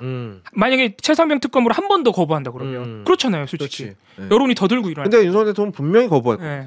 절대 안 받습니다, 저거. 저거 받는 거 그냥 나 내려갈게 이 얘기예요. 저걸 어떻게 받아? 죽어도 못 받아요. 계속 거부할 거예요. 그러니까 우리가 지금 당장 너무 마음을 급하게 먹으면 안 된다는 거죠. 네. 네. 그래서 이게 이제 실망을 하거나 지나친 기대를 하거나 이게 아니라 이제 현실적으로 사실 가능한 시나리오예요. 아, 현실적으로 가능하다. 가능하다. 그리고 이게 이제 한 방에 빵 하고 터지는 게 아니라 균열이 생기는 거거든. 균열이 생기면 그 균열이 나머지의 2차, 3차의 균열들을 불러일으킬 수가 있는데 그 균열은 결국 수사기관 그리고 여당 내 국회의원 그리고 언론 요 세 군데에서 이제 벌어질 거라는 거예요. 네. 이게 좀 더 빨리 크게 틈이 벌어질 것이냐 아니면 조금씩 벌어져 나갈 것이냐 이거지. 그러면 당장 다음 국회에서 벌어질 일이 문제가 아니라 예를 들어서 28일 재표결 때 국민의힘에서 반란표가 몇 표가 나오느냐는 다음에 무슨 일이 국회에서 벌어지느냐의 문제기보단 수사기관 완전히 다른 곳에 중요한 기관에서 균열이 발생해 버릴 수 있다. 수사기관, 그렇죠. 수사기관이 돌아서거나. 그러면은 진짜 더 빠른 뭔가 큰 변화가 있을 수 있겠네요. 네. 네. 이런 거에서 이제 언론의 의혹 제기가 그래도 이럴 땐 또 되게 중요하거든요. 그러니까 의혹이라고 하는 게 저희가 되게 무책임한 의혹 제기에 대해서는 굉장히 비판적이었지만 이거는 권력형 비리에 관련된 거고 특히나 대통령에 관련된 거잖아요. 그럼 이거는 의혹 자체가 무게가 커. 예. 증거의 무게보다는 의혹의 무게가 크고 의혹에 어느 정도와 합리적인 증거가 조금이라도 따라붙으면 이게 이제 이른바 연쇄 반응이라는 게 나와요. 체인 리액션. 그렇지. 네. 예. 오펜하이버 생각나지 않습니까? 예. 이게 권력이라고 하는 것에 가지고 있는 속성인데 이 연쇄 반응이 일어나게 됐을 때 그 연쇄 반응은 생각보다 2번, 3번의 어떤 체인이 더해질 때마다 팡팡팡 커져요. 네. 그게 권력이 무너지는 방식이거든. 야, 공진 폭발. 제 표결이 진짜 중요하네. 저는 사실 통과될 가능성이 너무 낮으니까 제 의결이 그냥 가능성이 참 낮구나 이렇게 보고 있었는데 국민의힘 그 반란표 몇 표가 나온지가 엄청 큰 의미를 가지고 있어요. 그리고 지금 국민의힘 반란표를 그러니까 제가 희망적으로 보는 건 아니지만 현실적으로 봤을 때 우리가 예상한 것보다 더 많이 나올 거예요. 왜냐하면 지금 해병대 출신 검사분들까지 포함된 그 뭐야 이거 국민의힘 당원 내에서 그런 움직임이 있대. 네. 의원들을 한 명씩 찾아다닌대. 네. 해병대원이 죽었는데 왜 이러냐 도대체. 이거 거부권 쓰기 이거 거부권 쓰는 거 이거 당신이 보기엔 이게 맞냐 이게 지금. 그러니까 솔직히 상식적으로 생각해도 보수가 이러는 게 보수가 맞냐. 해병대를 버리고 보수가 살아날 수 있을 것 같냐. 맞아. 이런 얘기를 하고 계시다고 하고 실제로 그 얘기를 들은 사람들 중에 3-4명은 이미 돌아섰다는 거예요. 물론 그분들이 어떻게 투표할지는 몰라요. 맞아요. 그건 모르는 일인데. 예. 지금 국민의힘은 탄핵 트라우마가 굉장히 강하거든요. 네. 이게 사실은 자기들한테 좋을 게 없는 거잖아. 그럼요. 정부가 지나치게 빨리 무너지는 것도 싫고 그렇게 해서 무너지고 난 다음에 새로 만들어진 정부가 자기네들 것이 될 일은 거의 없을 테고 그리고 한동안은 결국에는 막 사분오열을 거듭하면서 결국 집권으로부터 멀어지게 되는 그런 현상. 지난번 2017년 이제 탄핵 그 국면에서 겪었던 그 악몽 이게 이제 또 한 번 살아나는데 생각보다 빨리 어쨌든 집권을 하게 됐으니 이거라도 지키고 싶은 거야. 그러니까 윤 대통령이 좋건 안 좋건 그게 아니라 이 트라우마가 되살아나는 게 너무 싫은 거지. 끔찍하지. 예, 그래서 국민의힘의 의원들이 사실은 그냥 정말 고분고분한 것처럼 보이는 거예요. 근데 참 국민의힘도 진짜 난감하겠어요. 아니 생각보다 빨리 권력을 되찾아 왔는데 그럼 윤석열 대통령이 그냥 평균 수준만 해줬어도 그렇지. 있어도 아무 문제 없었을 거 아닙니까? 네. 근데 막 진짜 온갖 사고는 다 치고 다니니까 지금 거기다 김건희 씨까지 있잖아요. 뭐 사실은 최악의 대통령을 세운 거지. 이건 자기들 잘못이지 뭐. 그렇지. 그러니까 사실은 좀 이따 이제 홍준표 시장 얘기를 하겠지만 홍준표 시장이 덱덱거리는 이유가 있는 거예요 지금. 근데 그 사람 지금 요새는 덱덱거리는 대상이 대통령을 엄청 비호하고 한동훈 위원장을 때리잖아요. 그게 탄핵 트라우마가 좀 작동하나? 제가 여기다가 지금 그걸 이렇게 시간이 없어서 안 넣어놨네. 그 홍준표 그 시장 얘기를 한번 혹시 상남자 얘기 넣으시려고 했어요? 그거 한번 읊어봐요. 정확하게 기억이 안 나는데 그 대통령이 쉽게 말해서 이렇게 부인을 지키려고 하는 것은 자기 부인도 지키지 못하는 남자가 5천만 국민을 지킬 수 있겠습니까? 그러니까 상남자다. 이러는 게 바로 상남자의 도리입니다. 뭐 이렇게 나왔어요. 그리고 그 얘기하고 한동훈을 깠죠 그러면. 그리고 얼마 전에 한 번 더 깠잖아요. 한동훈 위원장을 홍준표 시장이? 홍준표 시장이 뭐라고? 그 얘기를 했잖아. 아니 지난번에 그 대통령 내부에서 자기는 민심의 지지를 받았는데 당심을 지지를 받은 윤석열 후보가 결국 대통령까지 되는 과정이 되게 참 싫었는데 자기가 신물이 또 넘어왔던 게 우리를 다 죽음으로까지 몰고 갔던 애를 떠받들고 난리를 쳐가지고 그래서 이게 뭐냐라는 생각이 들었는데 더 웃긴 건 총선을 참패하게 만든 애를 또 다시 중진들이라고 하는 사람들이 또 그 사람들을 찾아가지고 지금 얘기하는 거 보고 이 당이 지금 가망이 있는 당인가 맞아. 그런 얘기 했다. 이런 생각을 했다. 그러니까 이게 문재인 믿고 우리 괴롭힌 어린애라고 했었어요. 그리고 총선 말아먹은 애라고 표현을 했습니다. 그러니까 한마디로 동등한 수준으로도 안 보는 거죠. 애로 보고 있어. 근데 그 문장을 자세히 보면 애가 3번 나오거든요. 이 사람의 그날 얘기 중에. 3애군요. 3애인데 이 애가 다 같은 애일까 다른 애일까라는 게 굉장히 중요한 퀴즈예요. 일단 한동훈은 맞는 것 같은데 이 중에 하나는 확실히 한동훈이지. 그럼 한동훈이 아닌 애도 있어요 지금? 있지. 근데 이게 3애가 다 한동훈인지 애 이런 식의 표현이 나오고. 그럼 거기 잘못하면 윤석열도 껴있는 거 아니야? 그 맨 앞에 사실은 첫 번째 애와 두 번째 애가 두 번째는 확실히 한동훈이거든. 총선 말아먹은 애를 다시 찾고 이 말이야 중진들이. 그거는 확실히 한동훈. 이건 한동훈이에요. 그 앞에 나온 거. 그 앞에 나온 애. 문재인 믿고 우리 괴롭힌 어린애라고 했거든요. 혹시나 윤석열 대통령이 삐실까봐 굳이 어린애라고 한 걸까요? 근데 홍준표 시장 입장에서는 윤석열 대통령도 어리거든. 그치. 맞아. 그러니까 이거는 사실 윤석열 대통령과 한동훈 비대위원장을 원래는 다 묶는 게 맞아요. 동시에. 그렇지. 우리를 괴롭혔다 그러면은 그 수장은 더 높은 사람이야. 당연하지. 그리고 바로 뒤에 나왔던 말이 뭐냐면 그렇게 검찰한테 당해놓고 검찰한테 빌붙어가지고 정권을 유지하고 이게 말이 되느냐. 그 얘기했거든. 윤석열 대통령을 같이 얘기한 거네 그거는. 그러니까 그래서 처음에 나온 애는 큰 애, 두 번째 나온 애는 작은 애일 가능성이 높아. 큰 애, 작은 애. 근데 그러니까 요즘 움직임이 딱 그거잖아요. 지금 이준석하고 손잡았잖아요. 또 홍준표는. 그럼 이 양반은 그러니까 차기 대선을 노리고 있다는 건 알겠어요. 확실하죠. 근데 이 양반도 참 지독하게도 자기 객관화가 안 되는 건데. 그 웃기지 않습니까? 그럼 윤석열 대통령이 했던 것처럼 다시 이준석이랑 손잡고 지금 그 소위 박근혜 탄핵 때처럼 박살난 국민의힘을 다시 이렇게 걸어 모아가지고 내가 거기서 해먹겠다는 거 아닙니까 지금? 근데 자기 객관화도 자기 객관화인데 뭐라 그래야 될까? 김건희 씨 문제를 지금 언급하면 아까 우리 상남자 얘기로 돌아가 보면 그거 김건희 씨를 두둔해도 그러니까 보호해도 된다는 소리잖아요. 한마디로 하면. 근데 그거는 그러니까 민심도 이젠 제대로 못 읽는 것 같아요. 그러니까 사람들의 지금 전반적인 여론이 어떤지도 자기의 그 대선을 향한 야망에만 눈이 멀어가지고. 맞아요. 정확히 그래요. 왜냐면은 그때 그 상남자 발언이 어느 정도로 파장이 컸냐면 홍카콜라 팬카페에 항의 글들이 많이 올랐어요. 형 이건 아니잖아. 소위 말하는 이런 식의 글이 많이 올라올 정도. 근데 그건 그 정도로 사람들이 사실 대다수 사람들이 민감하게 생각하는 건데 그러니까 자기가 이렇게 하면은 자기가 되게 정치 고수라고 생각하는 것 같아. 그렇다 보니까 이제 그런 현실 파악도 잘 안 되는 것 같아요. 그러니까 일단은 그 홍준표 시장의 핵심은 대선이에요. 차기 대선인데 차기 대선을 자기가 나가야 되는데 지금 한동훈을 물고 빠는 게 너무 싫은 거야. 꼴보기 싫지. 그리고 자기가 들어갈 틈이 없는 것 같아. 이게 짜증이 나. 자기가 들어갈 틈이 없구나 실제로. 그러니까 한동훈을 내치기 위해서 한동훈을 어떤 식으로든 죽여놓기 위해서 대통령을 차라리 보호하는 듯한 태도를 보였어요.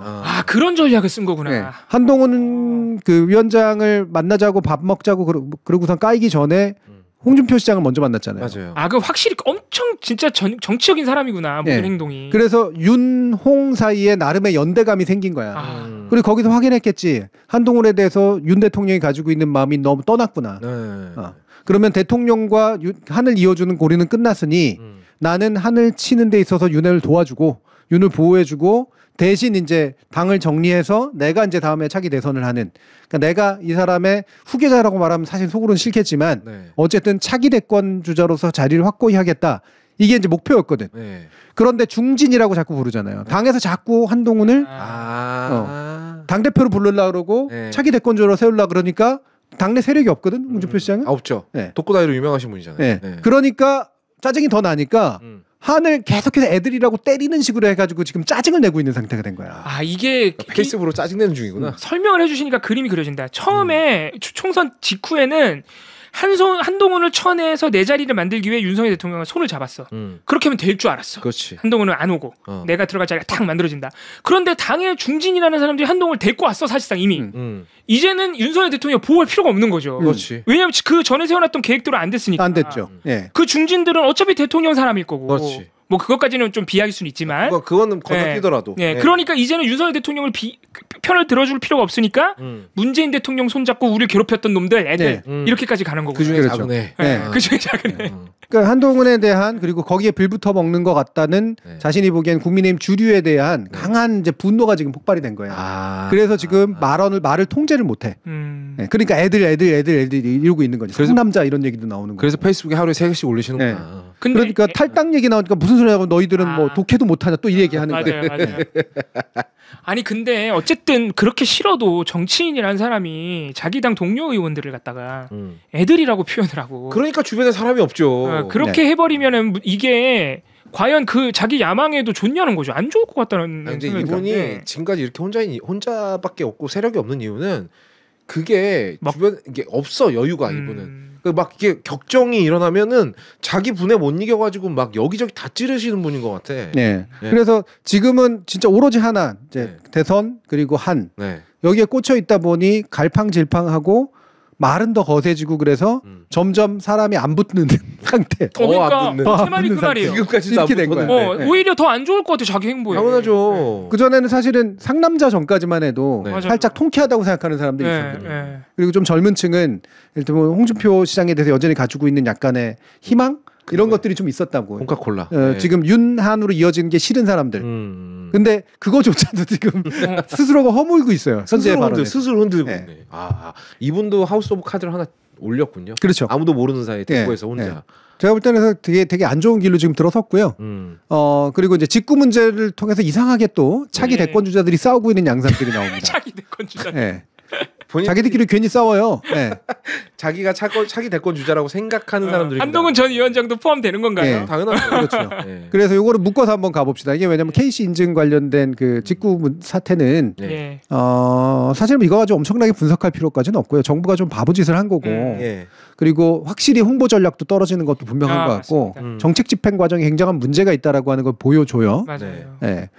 자기가 뭘 하려고 했는지도 설명 못하고 공무원들 데려다가 이제 괜히 무릎 꿇혀 쳐가지고 앉혀놓고 거기. 그런데 이거를 정책실장이 이렇게 설명을 합니다. 자, 이게 5월 19일에 3일 만에 이제 철회하면서 한 말이죠. 아닌가? 16일 한 말인가? 이거 철회하면서 한 말 같아요. 19일에 성태훈 정책실장이 직접 철회를 발표했고요. KC 인증을 도입한다고 하더라도 법 개정을 위한 여론 수렴 등 관련 절차가 필요하고 법 개정 전에는 위해성이 확인된 경우에만 차단한다는 방침을 충분히 설명하지 못해 혼선을 초래한 점 죄송합니다. 이게 이제 지금 계속해서 뭔가 잘 설명을 못하고 있다는 거잖아요. 한편으로는 죄송하다는 점을 인정했고 그리고 이게 사실은 맞는 말이거든요. 그러니까 물론 근본적으로 KC 인증을 지금 적용할 수 있는 상태이냐 우리가 현재 직구 상황에서 이거에 대해서 고민을 해봐야 돼요. KC 인증 제도라고 하는 게 필요하긴 한데 현재 같이 국경이 없는 그 무역 시대에 온라인 무역 시대에 국내 시장을 위해서 통제하기 위해서 사용했던 그리고 나름대로 의미가 있었던 KC 인증 제도라고 하는 것이 필요는 하나 작동할 수 있는가 이 부분에 고민할 필요가 있거든요. 그렇죠. 그래서 이거는 고민의 여지가 있고 그래서 정책하면서 저는 만약에 이걸 하면 어떻게 해야 된다고 생각하냐면 어린아이들 물건 같은 거 있잖아요. 유해 물질이 굉장히 많이 나올 수 있는 이번에 사실 이 사태가 불거진 근본 원인이 그거였죠. 어린아이 때문이었죠. 그래서 이런 것들 그러니까 특정 상품에 대해서만 적용하기 시작을 해야 돼. 직구 제한을 하더라도 그래야지 동의하는 사람이 늘지. 엄마들은 사실은 싼 것보다는 위한 게 더 무섭거든. 더 싫어. 그러니까 그 부분에 대해서 꽤 동의할 거란 말이에요. 그리고 이게 어느 정도 동의되고 이 인증 제도가 어느 정도 작동할 수 있다 그러면 그다음에 예를 들면 안전 문제하고 연관된 전기 제품에 관련된 거. 그중에 일부 확대하는 거죠. 그렇죠. 그런 식으로 일종의 화이트리스트나 블랙리스트를 만들어가는 과정을 취하면서 전반적인 현재에 맞는 인증 제도라고 하는 것들을 세우면 되는 문제였거든. 근데 그게 하나 뭐가 뻥 하고 발표냐면 알리 테무 직구 안 됨.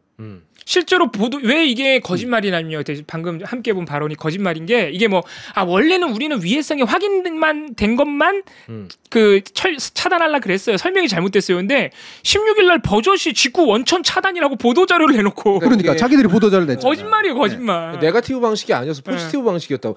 KC 인증이 박힌 것만 직구 가능이라고 얘기했단 말이에요. 그러니까 이거는 이제 잘못된 건데 방금 교수님 말씀해주신 대로 이게 심지어 조선일보도 뭐라고 얘기했냐면 19일 이 얘기가 나오니까 아니 위해성이 확인된 것만 차단하는 거는 원래 그렇게 하는 거고 원래도 그렇게 해왔잖아. 그렇지. 근데 뭘 갑자기 직구로 차단한다고 스스로 난리를 만들어놨느냐. 정부가 정말 이거를 확대하고자 한다면 딱 정확하게 그렇게 얘기하더라고요. 교수님 말씀하신 대로 위해성 검사 더 열심히 해서 품목을 확대해라. 그러면 그거면 끝날 문제고 원래 하던 건데 도대체 왜 이 산안을 만들었냐. 조선일보가 분석하기에는 이거 대통령이 즉흥적이다.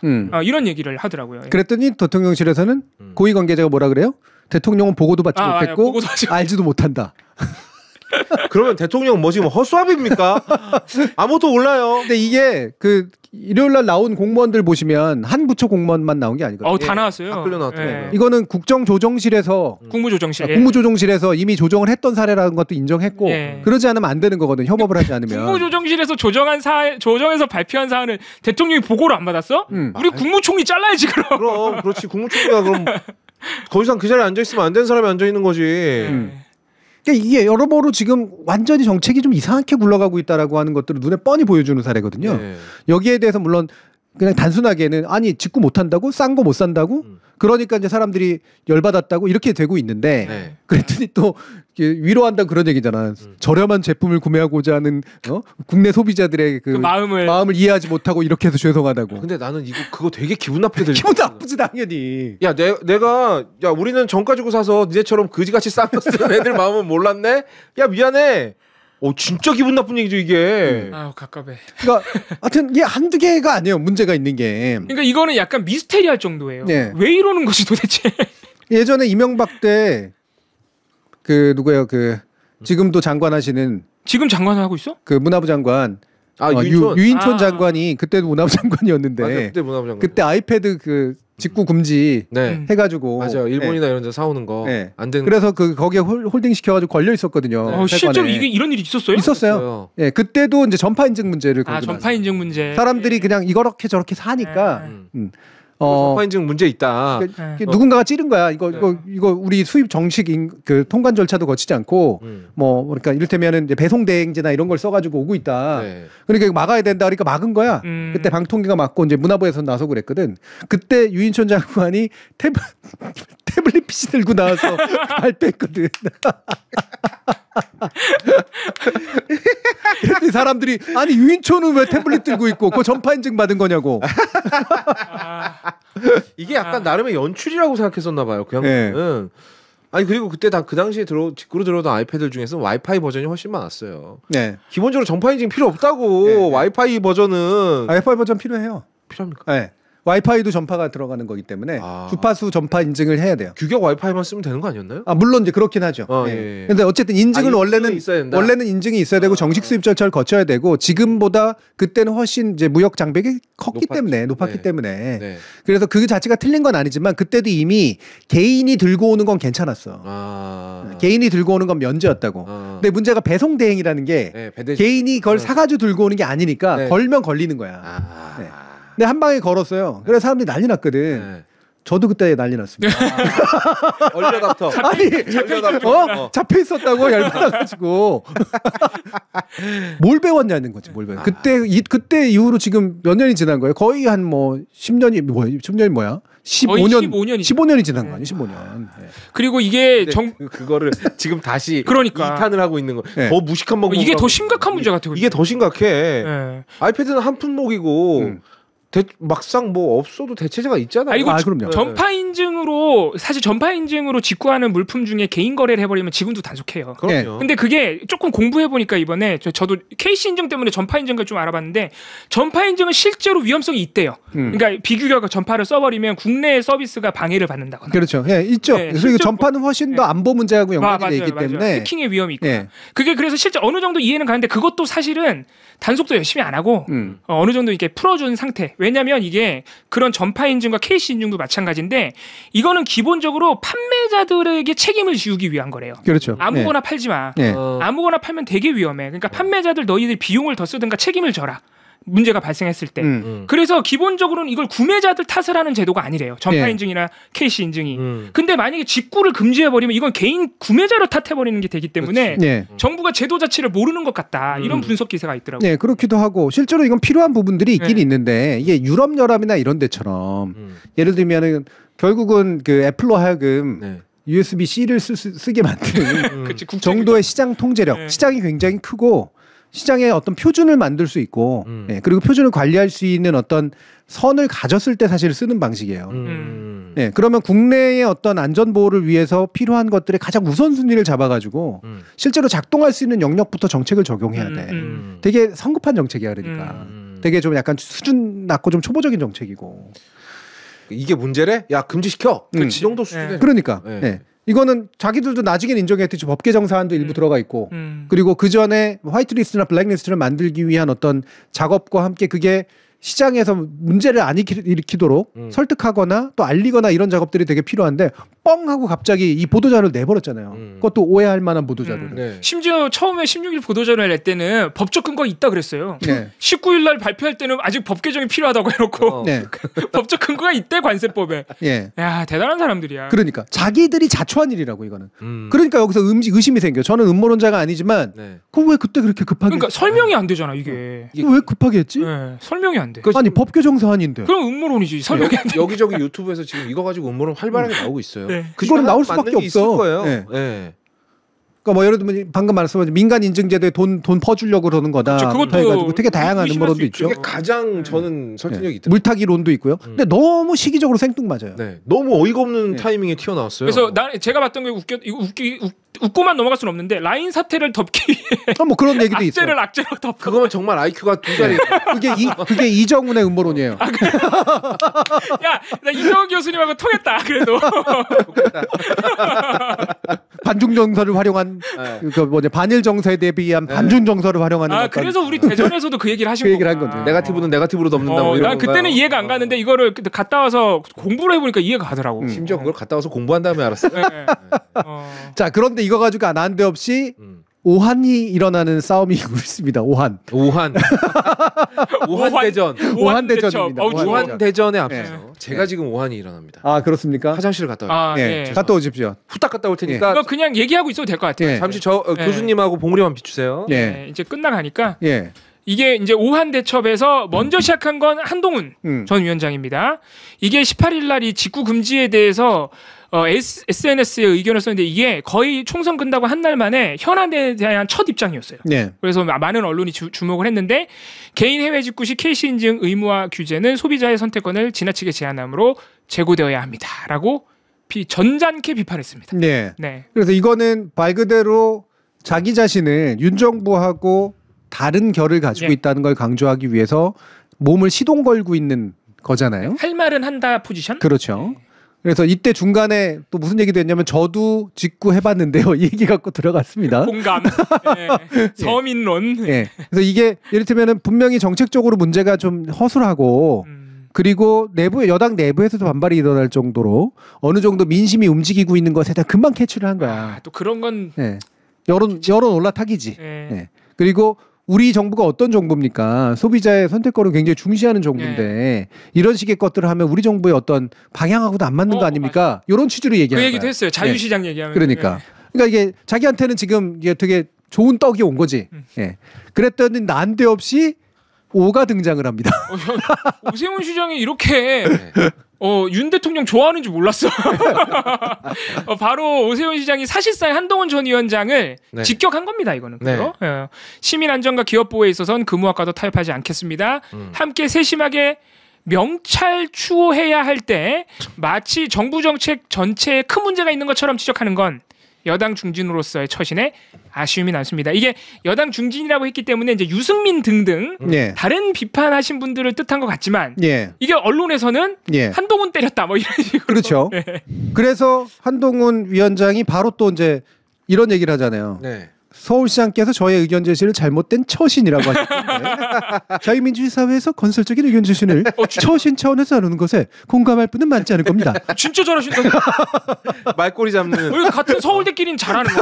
야, 기분 나쁘다. 죄송합니다. 무슨 모욕이야 그게. 죄송합니다. 죄송합니다. 자, 그래서 갑자기 또 발끈합니다. 처신이라고. 네. 그런데 앞으로 한번 가볼까요? 여당 중진이 한동훈 위원장일까? 아니잖아요. 이거는 유승민 등을 사실 가리킨 것 같은데. 저는 사실은 추 장관을 가리킨다고 생각합니다. 아, 추미애? 아니. 아, 추경호. 아이 깜짝이야. 아니 거기서 추미애가 왜 나옵니까? 깜짝이야. 장관도 아니. 장관도 한 지 오래됐는데. 추경호. 추경호 전 기재부 장관에 대해서 얘기를 하는 거예요. 왜 제가 이런 의심을 하는 줄 아세요? 왜요? 원내대표로서 제일 어쨌든 가장 강하게 얘기한 사람이야. 직구 문제는 조심해라. 그리고 당 얘기 좀 들어라. 이렇게 얘기를 했어요. 추경호 지금 맞아요. 전 장관이 맞아요. 지금 원내대표가. 그러니까 기재부 라인을 그냥 다 때린 거군요. 그렇죠. 네. 네. 그래서 지금 함께 세심하게 명찰 추호해야 될 때 뭔가 좀 이상하지 않으세요? 당연히 이상하죠. 일단 난 저런 말이 있는지도 몰랐어. 저도 지금 찾아봤는데요. 네. 눈이 밝아서 가을날 가늘어진 짐승의 털까지도 분별할 수 있는 것처럼 사소한 일에 대해서도 빈틈없이 살핀다는 의미래요. 그렇죠. 네. 추경호 얘기하는 것 같지 않으세요? 명찰 추호. 명찰 추경호. 너 요즘에 명찰 바꿨더라. 원내대표로. 야, 오세훈 씨가 되게 똑똑한 사람이네. 아니, 저 명찰 추호라는 말을 알았을 리가 없어요. 저건 흔히 쓰는 말이야. 그럼 누가 이런 게 있다고 이렇게 얘기해 준 건데, 마침 이거 수사학적으로 괜찮은데? 이거 라임이 맞네. 네. 그러면 여당 중진하면 흔히 쓰는 말 아니잖아. 네. 여당 중진? 그냥 예를 들면 책임 있는 여당 정치인으로서 이렇게 얘기하면 되잖아. 그렇지. 근데 여당 중진이라고 얘기를. 그럼 이건 누굴 짚은 거거든. 짚은 확실하게. 거지. 짚은 거지. 그러면 추경호밖에 없지. 네. 그러면 유승민, 추경호 정도예요. 네. 왜냐하면 공개적으로 비판을 강하게 한 분들이 그렇지. 그 정도니까. 네. 그리고 유승민은 차기 대권 주자 경쟁 상태잖아. 네. 네. 그러니까 나는 다른 결을 채워야겠다고 지금 얘기하고 있는 거야. 그래서 윤석열 대통령과 결을 일부러 언급 안 합니다만 안전을 이렇게 도모하는 건 나도 원래 계속 해왔던 그치, 일이다. 특히 어린이 유해 물질이었으니까. 그러니까 이 부분에 있어서 정부를 옹호해 준 거예요. 그래서 이쁨 받으려고 지금 한 거야. 근데 이게 그러니까 확실히 정치인들은 머리가 다른 게 이 사안을 옹호해 버리는 건 여론한테는 절대 좋지 않거든요. 좋지 않죠. 왜냐면 우리 시민들이 이 직구에 대해서 더 많이 알아. 네. 어린이 안전을 챙기면서도 전자제품 같은 거 직구는 열 수 있는 방법이 있고 지금까지 그래왔다는 걸 다 알아. 네. 시민들이. 그래서 여론한테는 좋지 않지만 자신의 향후 대권 향보를 위해서는 지금 이 순간은 대통령을 비호해야 되는구나. 그렇지. 다른 소리를 해야 되는구나 하는 걸 즉각적으로 안 거고. 자기가 지금 서울시장이잖아요. 자기가 상대적으로 책임감 있고 중량감이 있는 정치인이고 자신은 비윤으로 이제 분류가 되긴 하지만 지금 윤 정부하고 사실은 결이 다르지 않아. 나는 새로운 인물이기도 하지만 너 당신들하고 전혀 다른 인물도 아니야라고 하는 것을 하는 거예요. 자신의 포지션을 한과 달리 하려면 유나 한하고 달리 하려면 비윤이 되면 안 되거든. 진짜 대단하다. 진짜 대단해. 그러니까 정책의 어떤 적절성이나 뭐 여론의 향배 이런 것보다는 당장 당내에서 나의 위치를 정해야 되는 거야. 네. 그거를 확실하게 해야 된다라고 지금 약간은 마음이 급한 거예요. 네. 자꾸 사람들이 이제 당내에서는 한동훈으로 몰리거나 비윤의 대표는 유승민이 되거나 이러니까. 근데 자기는 이제 시장하면서 당대표 나갈 수도 없고 대통령 후보 노릇을 바로 할 수가 없잖아요. 네. 그러니까 일단은 윤 정부하고 대립각을 세우지 않는 쪽으로 안정감을 강조하는 쪽으로 해가지고 자신의 입지를 잡으려고 하는 거라고. 그랬더니 괜히 발끈한 거예요. 근데 이거를 설명을 다 듣고 나니까 한동훈 위원장이 저렇게 발끈한 거야. 되게 없어 보인다. 되게 꼴이 우스워지고. 진짜. 그리고 이거 왕자병이에요. 자기 얘기한 거 아닌데. 자기 얘기하는데 언론이 물론 자꾸 부추기니까. 그건 맞습니다. 언론이 부추겼어. 그러니까 뭐 나를 지금 뭐 경쟁자로 생각하나 본데 이거야. 보통 노련한 사람은 언론이 그렇게 하면 여러분 오세훈 시장이 쓴 거 보세요. 그렇게 싸움 붙이지 마세요 언론. 이렇게 해야 좀 노련한 거예요. 그렇지. 의견은 다 낼 수도 있는 거고 뭐 나는 지금 뭐 여당에서 맡고 있는 일도 없기 때문에 여당 중진이라고 말할 수도 없다. 각자의 의견이 있는 거다. 이 정도면 되거든. 근데 꼬라지를 부리고 있지. 나쁜 말로 하면. 아직 처신? 처신이라고요. 따옴표로 이거 처신 이러고 있잖아. 진짜 아직 멀었구나 우리 한동훈 위원장. 이게 웃긴 게 처신이 그렇게 나쁜 말인가요? 아니죠. 그냥 오세훈 시장이 틀린 말한 거 아니거든. 처신이란 말 자체는 틀린 말이 아니야. 이거 칭찬으로도 쓸 수 있어요. 그 친구 아주 처신을 잘해. 처신이 좋아. 처신이라고 하는 것 자체는 말 그대로 몸가짐을 하는 걸 말하거든요. 처신이라는 것 자체가. 근데 우리가 처세술하고 흔히 헷갈려가지고 처신이라는 건 뭔가 낮은 사람이 눈치를 보면서 위치를 잡는 걸 처신이라고 생각하는데 처신이란 말 자체는 몸가짐을 한다예요. 네. 어떻게 내 몸가짐을 하는가 이 부분이거든. 그러니까 발언까지도 포함하는 거야. 그러니까 여당 중진해야 될 무게감 있는 몸가짐은 아닌 것 같다라는 발언으로서 의미상 아무런 문제가 없어. 근데 나더러 처신이라고? 처신이라고? 두 번이나 막 이렇게 얘기를 하는 거라고. 나한테 그런 말을 쓰는 건 적절하지 않은 거 아닌가요? 네. 아우 머리 아파. 그러니까 처신이라고 하셨던데 여기서 빡쳤다는 걸 지금 얘기하고 있는 거잖아요. 근데 정작 오세훈은 본인한테 한 얘기가 아니거든요. 네. 처신 차원에 다루는 것에 공감할 분은 많지 않을 겁니다. 이러면서 또 얘기를 한단 말이야. 이것도 돌려 쓴 것도 왜 이렇게 유치해. 근데 더 웃긴 건 뭔지 아세요? 그래 또 오세훈이 반갑합니다. 그래 내가 했다. 그래 내가 처신이라고 했다. 그래 내가 했다. 그래. 네. 이러니까 우리 언론이 효능감을 느끼는 거예요. 네. 싸움을 붙여놨더니 진짜 싸워. 근데 자기도 이 처신이란 말을 잘못됐다고 생각했나 봐. 아 그래요? 읽어드리겠습니다. 더 이상 문제가 안 되거든. 네. 예, 중진은 필요하면 대통령실 총리실 장차관에게 직접 연락할 수 있고 협의도 할 수 있습니다. 그러나 처신이라는 표현을 쓴 것은 지금 생각해보면 정제되지 않은 표현이라고 생각합니다. 그러니까 나는 당신을 언급한 게 아닌데 이러면 될 부분인데 네. 괜히 또 발끈 또 해가지고 양대 발끈이군요. 그럼요. 중진이라고 하면 말이야. 직접 전화해가지고 연락해가지고 얘기할 수도 있는데 맞아.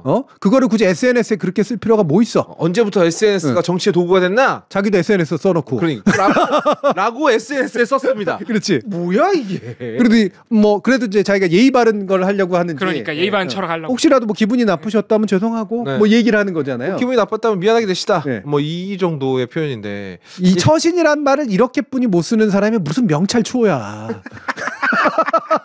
처신이란 말의 의미도 모르는 거잖아. 처신의 뜻도 제대로 모르는데 무슨 명찰 추호야. 확실히 추경호에 꽂혔으니까 그러니까. 아닌 거 같네. 그리고 오세훈 서울시장 말 나온 김에 이거 서울시 서울 사회 서비스원 이거 있잖아요. 공중돌봄이라든지 이거 제공하시던 분들 300분 그냥 공중분해됐습니다. 그러니까요. 네. 서울시 얘가 그냥 사실상 해산시켰어요. 왜냐하면 이분들이 자꾸 예산이 주니까 근무량을 2배로 늘렸거든요. 그러니까 한 명의 이 돌봄 서비스를 제공하는 사람이 돌보는 사람의 숫자가 더블로 늘었다고. 그럼 근무 시간은 따더블로 늘었겠죠. 그렇게라도 해서 이걸 지키려고 했는데 끝내 서울시의회에서 해산시켰어요. 예산을 안 줬죠. 오세훈 서울시장 중량감 있는 정치인 뭐 하고 있는 겁니까 지금? 올바른 처신입니까? 처신 똑바로 하세요. 없애고. TBS도 지금 이제 날아갈 판이죠. 도대체 오세훈 서울시장 때문에 생기는 백수가 몇 명입니까? 그러니까 지금 이런 걸로 싸울 때가 아닌데. 그러니까 명찰 추호라는 말을 애초에 알지도 못했으며 처신이란 말뜻도 제대로 몰랐던 거고 자기가 잘못 안 썼는데 잘못 썼다니까 잘못 썼나? 이렇게 생각을 하고 움찔해가지고 거긴 또 사과를 하시네. 거기에 또 이제 바로 또 반응을 하면서 되게 코미디를 만들어 버렸어요. 웃긴다 근데. 그러면 이 코미디가 왜 났냐? 서로 이제 딴 데 보고 원래는 이렇게 했는데 얘가 이렇게 얘기했는데 얘는 이렇게 얘기했는데 나보고 했네? 너 보고 했지? 뭐 이렇게 되고 있는 상태라고. 진짜 슬픈 건 유승민도 끼어들려고 그랬거든요. 근데 무시당했구나. 아씨 좀 나가 있어. 딱 입고 있었어요. 무시당했구나. 근데 이게 뭐냐? 아까 홍준표 시장부터 한동훈, 유승민, 오세훈으로 이어지는 걸 묶을 수 있는 유일한 한 가지는 뭐다? 차기 대선. 차기 대선이다. 그거밖에 없죠. 다른 거 없어요. 이들이 이렇게 몸다른 이유가 뭘 것 같아요? 다음은 난가? 탄핵 당할 수 있으니까. 그렇지. 현재 대통령이 얘네 그러면 이 사람들은 이 사람들 마음속에는 이미 대통령이 지금 없네. 마음이 다 급해진 이유가 있는 거라고. 거의 대두덕 수준에 와 있는 거지. 나 윤석열 대통령한테 가서 너무 이르르고 싶어. 쟤네들 뭐래요? 지금 뭐 대통령은 막 예산 편성권도 갖다 쓰세요. 맞아 이러고 있대. 자기들끼리 막 웃기지 마라 이러면서 싸우고 있는 거잖아. 우리 대통령 입장에서는 여당 중진들이 처신이 똑바로 못 됐네 그럼. 오세훈은 한동훈은 오세훈한테 너 그거 나한테 그런 거야. 너 그렇지. 그러니까 오세훈 너한테 그런 거 아닌데 뭐 미안하게 됐다 이러면서 막 멱살 잡고 싸우고 있는 거야. 왜냐 생각보다 빨리 다음 차례가 올 것 같으니까. 그러니까 이거는 건전한 의견 제시가 아니죠. 그러니까 지금 이게 너무 그러니까 정말 짜치고 실망스러운 게 이 그래도 오래된 정치인들이 심지어 현직 막 시장 이런 사람들이 오로지 차기 대선만 바라보면서 그거를 위해서 지금 어떻게 내가 우리 당 안에서 포지셔닝을 해야겠다. 이것만 생각이 있으니까 자기가 말하는 내용과 자기가 말해서 비판하고자 했던 대상이 누군지를 상관도 없는 거야. 무슨 말을 하고 있는지 중요하지 않아. 그냥 기사 되는 게 더 중요해. 그러니까 주목받고 내가 여기서 비윤이 돼야 되나 친윤이 돼야 되나 이것만 계산하고 있는 거잖아. 그러니까요. 지금 국민들의 관심이 예를 들어 최상병 특검에 관련된 거라 물론 직구 문제도 있지만 직구 문제는 니들이 싸우길 바라지 않아요. 네, 우리들이 알거든요. 국민들이 더 잘 알아. 네, 알거든. 더 잘 알아. 그러니까 당신들이 나서서 대리전을 해줄 필요가 없어.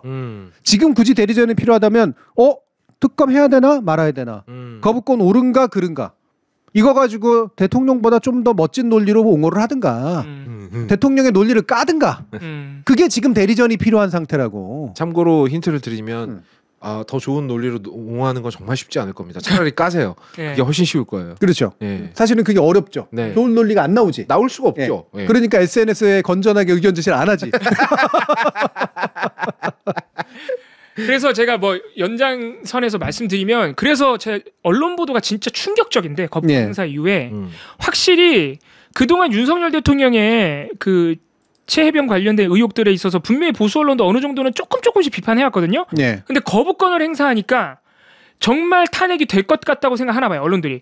그래서 어떻게 돌아서느냐. 그렇죠. 거부권을 철저하게 옹호합니다. 그렇죠. 충격적일 정도로. 네. 특히 조선일보, 국민일보, 문화일보 이런 뭐 서울신문 포함해서 이런 보수 언론들 오늘 조선일보 양상훈 칼럼 제가 웬만해서 말씀하는데 이건 꼭 읽어보시고 가서 댓글 다셔야 돼요. 양상훈 칼럼 오늘 나온 거 보시면 이건 진짜 나쁜 놈이야 진짜. 오늘 이거는 아침에 저기 띵구리 형이 대한뉴스에서 얘기하면서 입에 거품을 물더라고요. 이건 진짜 제가 여기서 읽어드리진 않을게요. 이거 정말 이거는 최해병에 대한 모욕이고 유가족에 대한 공격이고요. 이거 정말 어처구니 없는 게 이렇게 싸우고 있는 걸 최해병이 원치 않았을 거래. 그렇게 마지막 문장을 끝내는데 와, 나 이거 진짜 듣고 진짜 와. 그리고 이 사람들은 이런 그 탄핵될 것 같으니까 정권을 옹호해야 된다는 논리에서 아마 이런 반응이 나온 것 같아요. 그치. 탄핵은 안 된다. 그러면은 이런 사회적 참사가 발생할 때마다 할 수 있는 말이 교통사고밖에 없나 봐. 맞아요, 맨날 교통사고. 이것도 교통사고래. 교통사고 수준의 일이래. 이건 거의 정신 나간 겁니다. 교통사고 한 번 날 때마다 대통령 탄핵시킬 거냐 지금 이 논리예요. 그럼 과연 죽은 최해병이 그걸 원할까? 아닐걸? 이러고 있는 거예요. 아니 세상에 어떤 군인이 부당한 지시를 받아서 부당한 지시에 안전장비도 안 챙겨서 순직했는데 세상에 어떤 교통사고가 부당한 지시를 받고 위험한 데 들어가서 교통사고가 발생합니까? 말도 안 되는 소리라고. 그러니까 이게 진짜 말도 안 되는 언론이 이것만 그런 게 아니라 많아요. 네. 언론이 심각합니다 정말. 그러니까 지금 최근에 여야를 막론하고 관통하는 이슈는 결국 민심과의 괴리예요. 결국 민심과의 괴리고 결국은 자기들끼리의 싸움이라고 생각하는 경향이 여든 야든 있는 것 같아요. 그러니까 자기네들끼리 싸워서 이기면 민심은 그냥 뭐 따라오든 민심은 배경음악이지. 따라오든가 ASMR이야. 맞아. 알아서 짓다 조용해진다. 그러니까 이거를 그냥 이용할 때는 등에 없는 거고 그렇지 않고 실질적으로는 자기들 간의 싸움. 그래. 걱정하지 마. 원래 어차피 싸움은 링 위에서 하는 거야. 이러면서 자기는 뻑서라고 생각을 하는 거예요. 맞아. 그런 것 같아요. 스포츠 선수처럼 행동해. 그렇지. 관중들이 있고 그들의 열정이 있고 지지가 있고 링 위로 밀어올린 건 그들이라는 생각을 안 하고 결국은 자기들끼리 싸울 수 있는 사람들 선수들끼리의 싸움이야 이렇게 생각하는 거라고. 민주당 잘 들어 니네 얘기야. 제가 구체적인 어떤 하나하나를 다 얘기하지 않고 지금 여야를 제가 또 함부로 퉁쳐서 얘기하려고 하는 것도 아니라 확실히 그건 느껴지는 것 같아요. 그러니까 고위공직자나 선출직이나 이런 사람들의 그 사고 속에는 일단 선출되고 났고 그 위에 올라가고 났으면 결국은 플레이그라운드 운동장 위에서 선수들이 싸우는 거야라는 생각이 굉장히 강해. 색다른 선민의식이네요. 수시로 이게 배경음악 수준이 아니라 그들이 왜 저런 목소리를 내는지에 대해서 귀를 기울일 생각이 없는 거예요. 궁금하지도 않고. 어차피 선수들끼리 결정하는 거니까. 그러니까 관객들이 뭐라고 하는지 궁금하겠어요? 싸우는 건 선수인데. 그러니까 예를 들면 보수 지지층이 홍준표를 원하는지 새로운 시대 정신으로 한동훈을 원하는지 오세훈을 원하는지 유승민을 원하는지 관심 없어. 자기들끼리 견제하고 자기들끼리 맞고 내가 잘났니 네가 잘났니 하고 있는 거야. 그래서 자꾸 ASMR을 하잖아요. 민심은 그냥 직구에 대한 불만 이런 거는 배경음악이라고. 그렇지. 그래서 필요하면 잠깐 갖다 쓰는 거야. 그러니까 약간 말 그대로 이제 그 뭐라 그래 샘플링 하는 거죠. 샘플링 음악 만들 때. 아 진짜 너무 실망스럽습니다. 그러니까 이게 민심이 사실은 정치인을 만들고 공직자를 만들고 대통령을 만드는 건데 지금 우리가 오늘 살펴본 오세훈 시장이나 한동훈 위원장이나 이런 사람, 홍준표 시장 이런 사람들 하는 거 보면 자기네들이 선수끼리 싸워서 자기네들끼리 이기면 민심은 거의 뭐 그렇지. 따라오는 수준. 따라오는 거라고 생각하는 거지. 선수끼리 싸워서 이기면 그 사람이 대통령이지 민심의 왕이지 뭐 이런 식으로 생각하고 있는 거 아니야? 되게 인상적인 게 경력이 오래된 정치인일수록 민심을 신경 쓰지 않거나 스스로 괴리되네요. 대표적인 게 홍준표인데. 그렇죠. 근데 괜히 될 만도 해요. 그날을 치고서도 대구 가서 시장으로 뽑히잖아요. 그러니까 사람들의 의지를 구현하는 게 나다라는 생각을 안 하고 네. 사람들의 의지를 내 의지 구현할 때 갖다 쓰는군요. 그렇지. 네. 내 의지를 구현하는데 그냥 재료로만 쓸 뿐이야. 그리고 실제로 양당제가 강해지니까 이건 더 나타나는 현상인데 이건 양당제 문제라기보다는 양당제라는 구조 때문에 결국은 뭐냐면 아무리 대중들의 지지를 받거나 대중들의 뜻을 표현하면 뭐해? 예를 들면은 유승민이라는 사람이 민주당에 있으면은 대통령 후보 되겠어요? 안 되겠죠. 안 되죠. 또 유승민이라는 사람은 국민의힘에 있으니까 또 대통령 후보가 안 되는 것도 있어. 맞아요. 그렇잖아요. 네. 얼마나 억울하겠어요. 미치겠죠. 네. 나는 그래도 뭔가 지분이 있는 것 같은데 네. 뭐 오세훈이 됐건 한동훈이 됐건 이런 분들은 기본적으로 다 어쨌든 당내에서 먼저 이겨야 돼. 당내에서 먼저 자리를 차지해야 돼. 그래야지 그런 다음에 이제 이 배경음악이 나를 이제 대통령자를 밀어 올려줄 거 아니에요? 이게 이제 민주당에서 국회의원을 선출하는 과정에 의장을 선출하는 과정에 너무나 명확하게 드러난 거지. 네. 그러니까 너무 처참할 정도로 잘 보이더라고요. 진짜. 야, 니네가 아무리 여론조사를 뭐 몇 %가 나오고 됐거든. 투표는 내가 하거든. 그러니까 저는 이 부분에서 대의민주제라고 하는 게 어차피 이제 대리자를 뽑아놨으면 대리자의 자율권, 재량을 인정하는 게 대의민주제도 맞으니까 네. 매번 하나하나 다 물어서 할 수 없고 맞아요. 예를 들면 50만 명이 되는 지역구 유권자들의 마음을 어떻게 받아낼 것인가. 단순히 나를 지지하는 사람이 아니라. 그리고 심지어는 뭐냐면 지역구를 넘어서 국민의 마음을 어떻게 받아야 될 것인가. 이걸 고민해야죠. 근데 내가 한번 물어볼게. 의장 뽑는 투표할 때 그 생각하고 했어요? 그러니까. 네. 정말 국민은 누구를 원할까? 단지 이른바 강성 지지층만이 아니라 내 지역의 유권자들은 누구를 원할까? 당은 누구를 원할까? 심지어 국민들은 누구를 원할까? 이 생각하고 했어요? 아주 솔직히 한번 답해보라고. 그렇지. 아주 솔직히. 네. 그걸 자꾸 그걸로 변명하는데 그 생각을 정말 진지하게 하고선 누군가를 선택했다면 그건 양심의 선택이지요. 예. 그리고 대의민주 구조상 그럴 수밖에 없는 거라고. 근데 그걸 변명으로 삼을 거면 진짜로 스스로한테 물어보라니까. 정말로 그 생각했지. 그리고 스스로만 납득해서 될 일이 아니에요. 국민들도 나와서 납득을 시켜줘야 돼요. 왜 그렇게 투표했는지. 아직도 이해가 안 가거든 나는. 그래서 단지 제가 여야를 뭉뚱그려서 말하고 싶어서 이제 한 건 아니고요. 이게 그냥 깨달은 거예요. 저도 알고 있었고 지난주에도 제가 그런 취지로 얘기를 드리긴 했습니다만 결과적으로 이들은 그냥 자기들이 선수라고 생각하는구나. 네. 국민들은 그냥 함성이라고 생각하는구나. 그러니까 이런 정말 눈꼴 사나운 짓을 하고 있는 것이지. 그래도 지금 갑자기 이래서 22대 국회에 아무 기대 안 합니다. 이런 발언이 나오는데. 그러지 마시고. 그러지 마시고. 그렇죠. 그래서 이게 배경음악이 아니라는 걸 알려줘야 돼요. 네. 알려주고 당신들이 이렇게 막 이런 식의 어떤 그 스포츠 기술을 부린다고 해가지고 자동적으로 당신들을 지지하는 게 아니다라는 사실들을 알려줘야 돼요. 맞아요. 예. 그래야 지금의 쓸데없는 분란 지워버리고 지금 21대 국회 막바지에 정말로 국민의힘에 얼마나 많은 사람들이 그나마라도 상식적인 판단을 하는가. 예. 네. 그나마라도 진짜 저는 제가 만약에 뭐 보수정당의 만약 국회의원이다. 당연히 안 되겠죠. 국회의원이다 그러면 정말로 합리적이고 정말로 인간적이고 아무리 따져봐도 이거를 거부권을 손을 들어줄 이유가 없어. 합리적으로 아무리 봐도 설명되는 아무런 이유가 존재할 수 없지 당연히. 그러니까 이게 윤 대통령에게 상당한 타격을 입혀서 나의 지위도 위험해진다라고 하는 사익을 제외하고 나면 이거를 대통령 뜻대로 해줄 이유가 아무것도 없거든요. 심지어는 다음 국회 때 밀려날 사람들, 맞아. 재선 안 된 사람들, 이 사람들은 더더욱이나 그럴 이유가 없어요. 4년 뒤는 엄청 멀거든. 엄청 멀죠. 그리고 그때는 윤석열이 대통령이 아니란 말이야. 그리고 공관위원장 자리 같은 거 약속해 준다고 실제로 준다는 보장이 어디 있습니까? 그러니까요. 그러면 4년 뒤를 계산할 수 없다면 지금 그냥 질러버리면 돼요. 이게 가장 합리적인 판단이라고. 맞아요. 합리적이고 정당한 판단이야. 아휴, 당신네들 보수잖아. 해방돼서 젊은이가 죽었다는데 그것도 잘못된 명령을 수행하다가 억울하게 순직했다는데 이거 따질 거야. 자꾸 반말 나오네. 네. 이걸 따지고 있는 것도 사실 진짜 웃긴 거예요.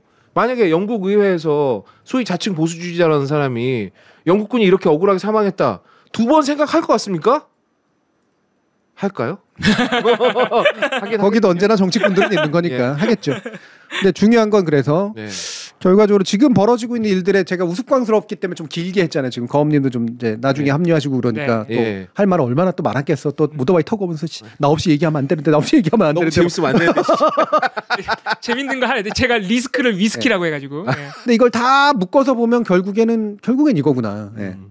지금 21대 국회 잘 마무리해야 되고요. 21대 국회에서 못한 것들 22대 국회에서 빨리 잘해야 돼. 그래야 그나마 우리나라가 더 나빠지지가 않아. 네. 그리고 진짜 민주당은 진짜 그만 좀 당원들 실망시켰으면 좋겠습니다. 정말 그만 좀 하세요, 진짜. 아니 안 그래도 되잖아요. 안 그래도 적당히 당원들이 원하는 대로 해줘도 되잖아요. 그러다고 당신네들 자리가 흔들립니까? 아, 좀 해줘요. 당원들이 그렇게 해달라는데. 검님 또 지각하셨구나. 아니라고. 아닙니다. 예, 와룡님 아닙니다. 예. 다른 어떤 그 공무에 이제 출장 갔다 왔어요. 출장. 공무도화가. 네. 그래서 예정대로 네. 약간 늦게 합류하셨습니다. 예. 이거는 벌써 몇 주 전부터 얘기하셨던 거라 사전에 여러분들한테 제가 공지는 안 해드리긴 했습니다만 그래서 원래는 우리 둘이 신나게 하려고 했는데 중간에 슥 하고 들어와서 근데 저 아까 들어올 때 진짜 초취하지 않았습니까? 와, 이게 생각보다요. 2시간 동안 2시간 반이죠. 2시간 반 동안 그 바람과 진동과 그렇죠. 얼마나 힘들어. 쉽지 않다니까. 와, 근데 너무 즐거웠어요. 저번에 대전까지도 안 타고 간 게 어떻게 보면 더 나았던 것 같아요. 오늘 타고 가면서 반대 생각했어요. 타고 갈 걸. 대전 타고 갈 걸. 아, 너무 즐겁더라고. 어쨌든 그 얘기는 이따가 이제 소담소담에서 하도록 하고요. 아, 정말 민주당도 국민의힘은 전 별로 기대하는 거 없는데 민주당까지 그렇게 만들진 않았으면 좋겠고요. 그리고 뭔가 당원들의 기대에 어긋났다라고 생각이 되면 이번에 이재명 대표 이거에 대해서 얘기 많이 했던데요. 그 긴급 소집해가지고 회의도 열고 이러셨던데 저는 그렇게라도 해줘야 당원들이 위로를 받죠. 그럼요. 우리 얘기를 신경을 쓰고 있구나라는 걸 계속 티를 내줘야지. 그렇죠. 이재명 대표가 그거 되게 잘하는 거란 말이에요. 그럼 민주당에서 분명히 이렇게 생각하는 사람도 있을걸요. 아, 왜 우리 당원들은 이렇게 이재명 대표만 좋아하지? 이런 거 해주니까 좋아하는 거예요. 그러니까 이런 걸 포퓰리즘이라고 이제 착각하는데 그게 아니라 왜 해줘야 될 서비스를 안 하는 게 그 국회의원이라고 생각을 하죠. 그러니까 이거는 해야죠, 당연히. 그 마음이 이렇게까지 이렇게 흔들리고 있다는 얘기는 잘잘못을 떠나서 귀를 기울여야 되는 거라고. 들어달라는 겁니다. 아니 이건 무슨 그냥 국민들도 아니고 당원들이잖아, 심지어. 그래요, 당원들. 권리당원. 그러니까 제가 지난 해시 라디오에서 그래서 얘기를 했잖아요. 우상호란다. 우원식 당선자에게도 그렇고 지금의 시험대 오른 거예요. 차기 국회의장으로 지금 돼 있는 사람이면. 21대 때 대통령이 거부권을 행사한 거에 대해서 뭐라고 발언할 거냐. 지금 당장 의장은 아니지만 이게 시금석이지. 훨씬 강하게 발언해야 되고요. 그리고 마치 지금부터 움직이는 것처럼 움직여야 돼. 맞아. 22대가 마치 시작된 것처럼 움직여야 된다고. 지금 나는 의장이 아니야. 이게 아니라 누가 의장하래? 지금 의장처럼 노릇하라는 것도 아니잖아요. 지금 자, 똘똘 뭉쳐서 지금 이러지가 않을 때입니다. 그 당원들이 실망할 수도 있고 뭐 여러 가지 할 수도 있겠지만 적어도 뭐냐면 대통령이 얼마나 위헌적이고 유법적인 행동을 한 것인지 그리고 이 최상병의 죽음에 대해서 그리고 죽음을 은폐하는 이 수사 과정의 문제에 대해서 이거는 반드시 밝혀내야 될 문제라고 하고 생각하고 우리 민주당 의원들이 20대 국회 구성원이든 21대 국회 구성원이든 간에 지금부터라도 다 만나가지고 국민의힘 의원들 설득합시다. 대통령 이래서는 안 된다고. 이 얘기 하면 되잖아. 그럼 왜 못해? 맞아요. 하면 안 되는 일도 아니고 그게. 이미 시작된 거예요. 22대 국회는. 21대 국회 이렇게 끝낼 문제가 아니니까. 제발 부탁입니다. 잘 좀 해주세요. 그리고 또 할 얘기 있으면 까먹었어. 넘어가 다음 코너에서 얘기하도록 하죠. 자, 그러면 이제 소담 넘어갑니다. 소담으로 가겠습니다.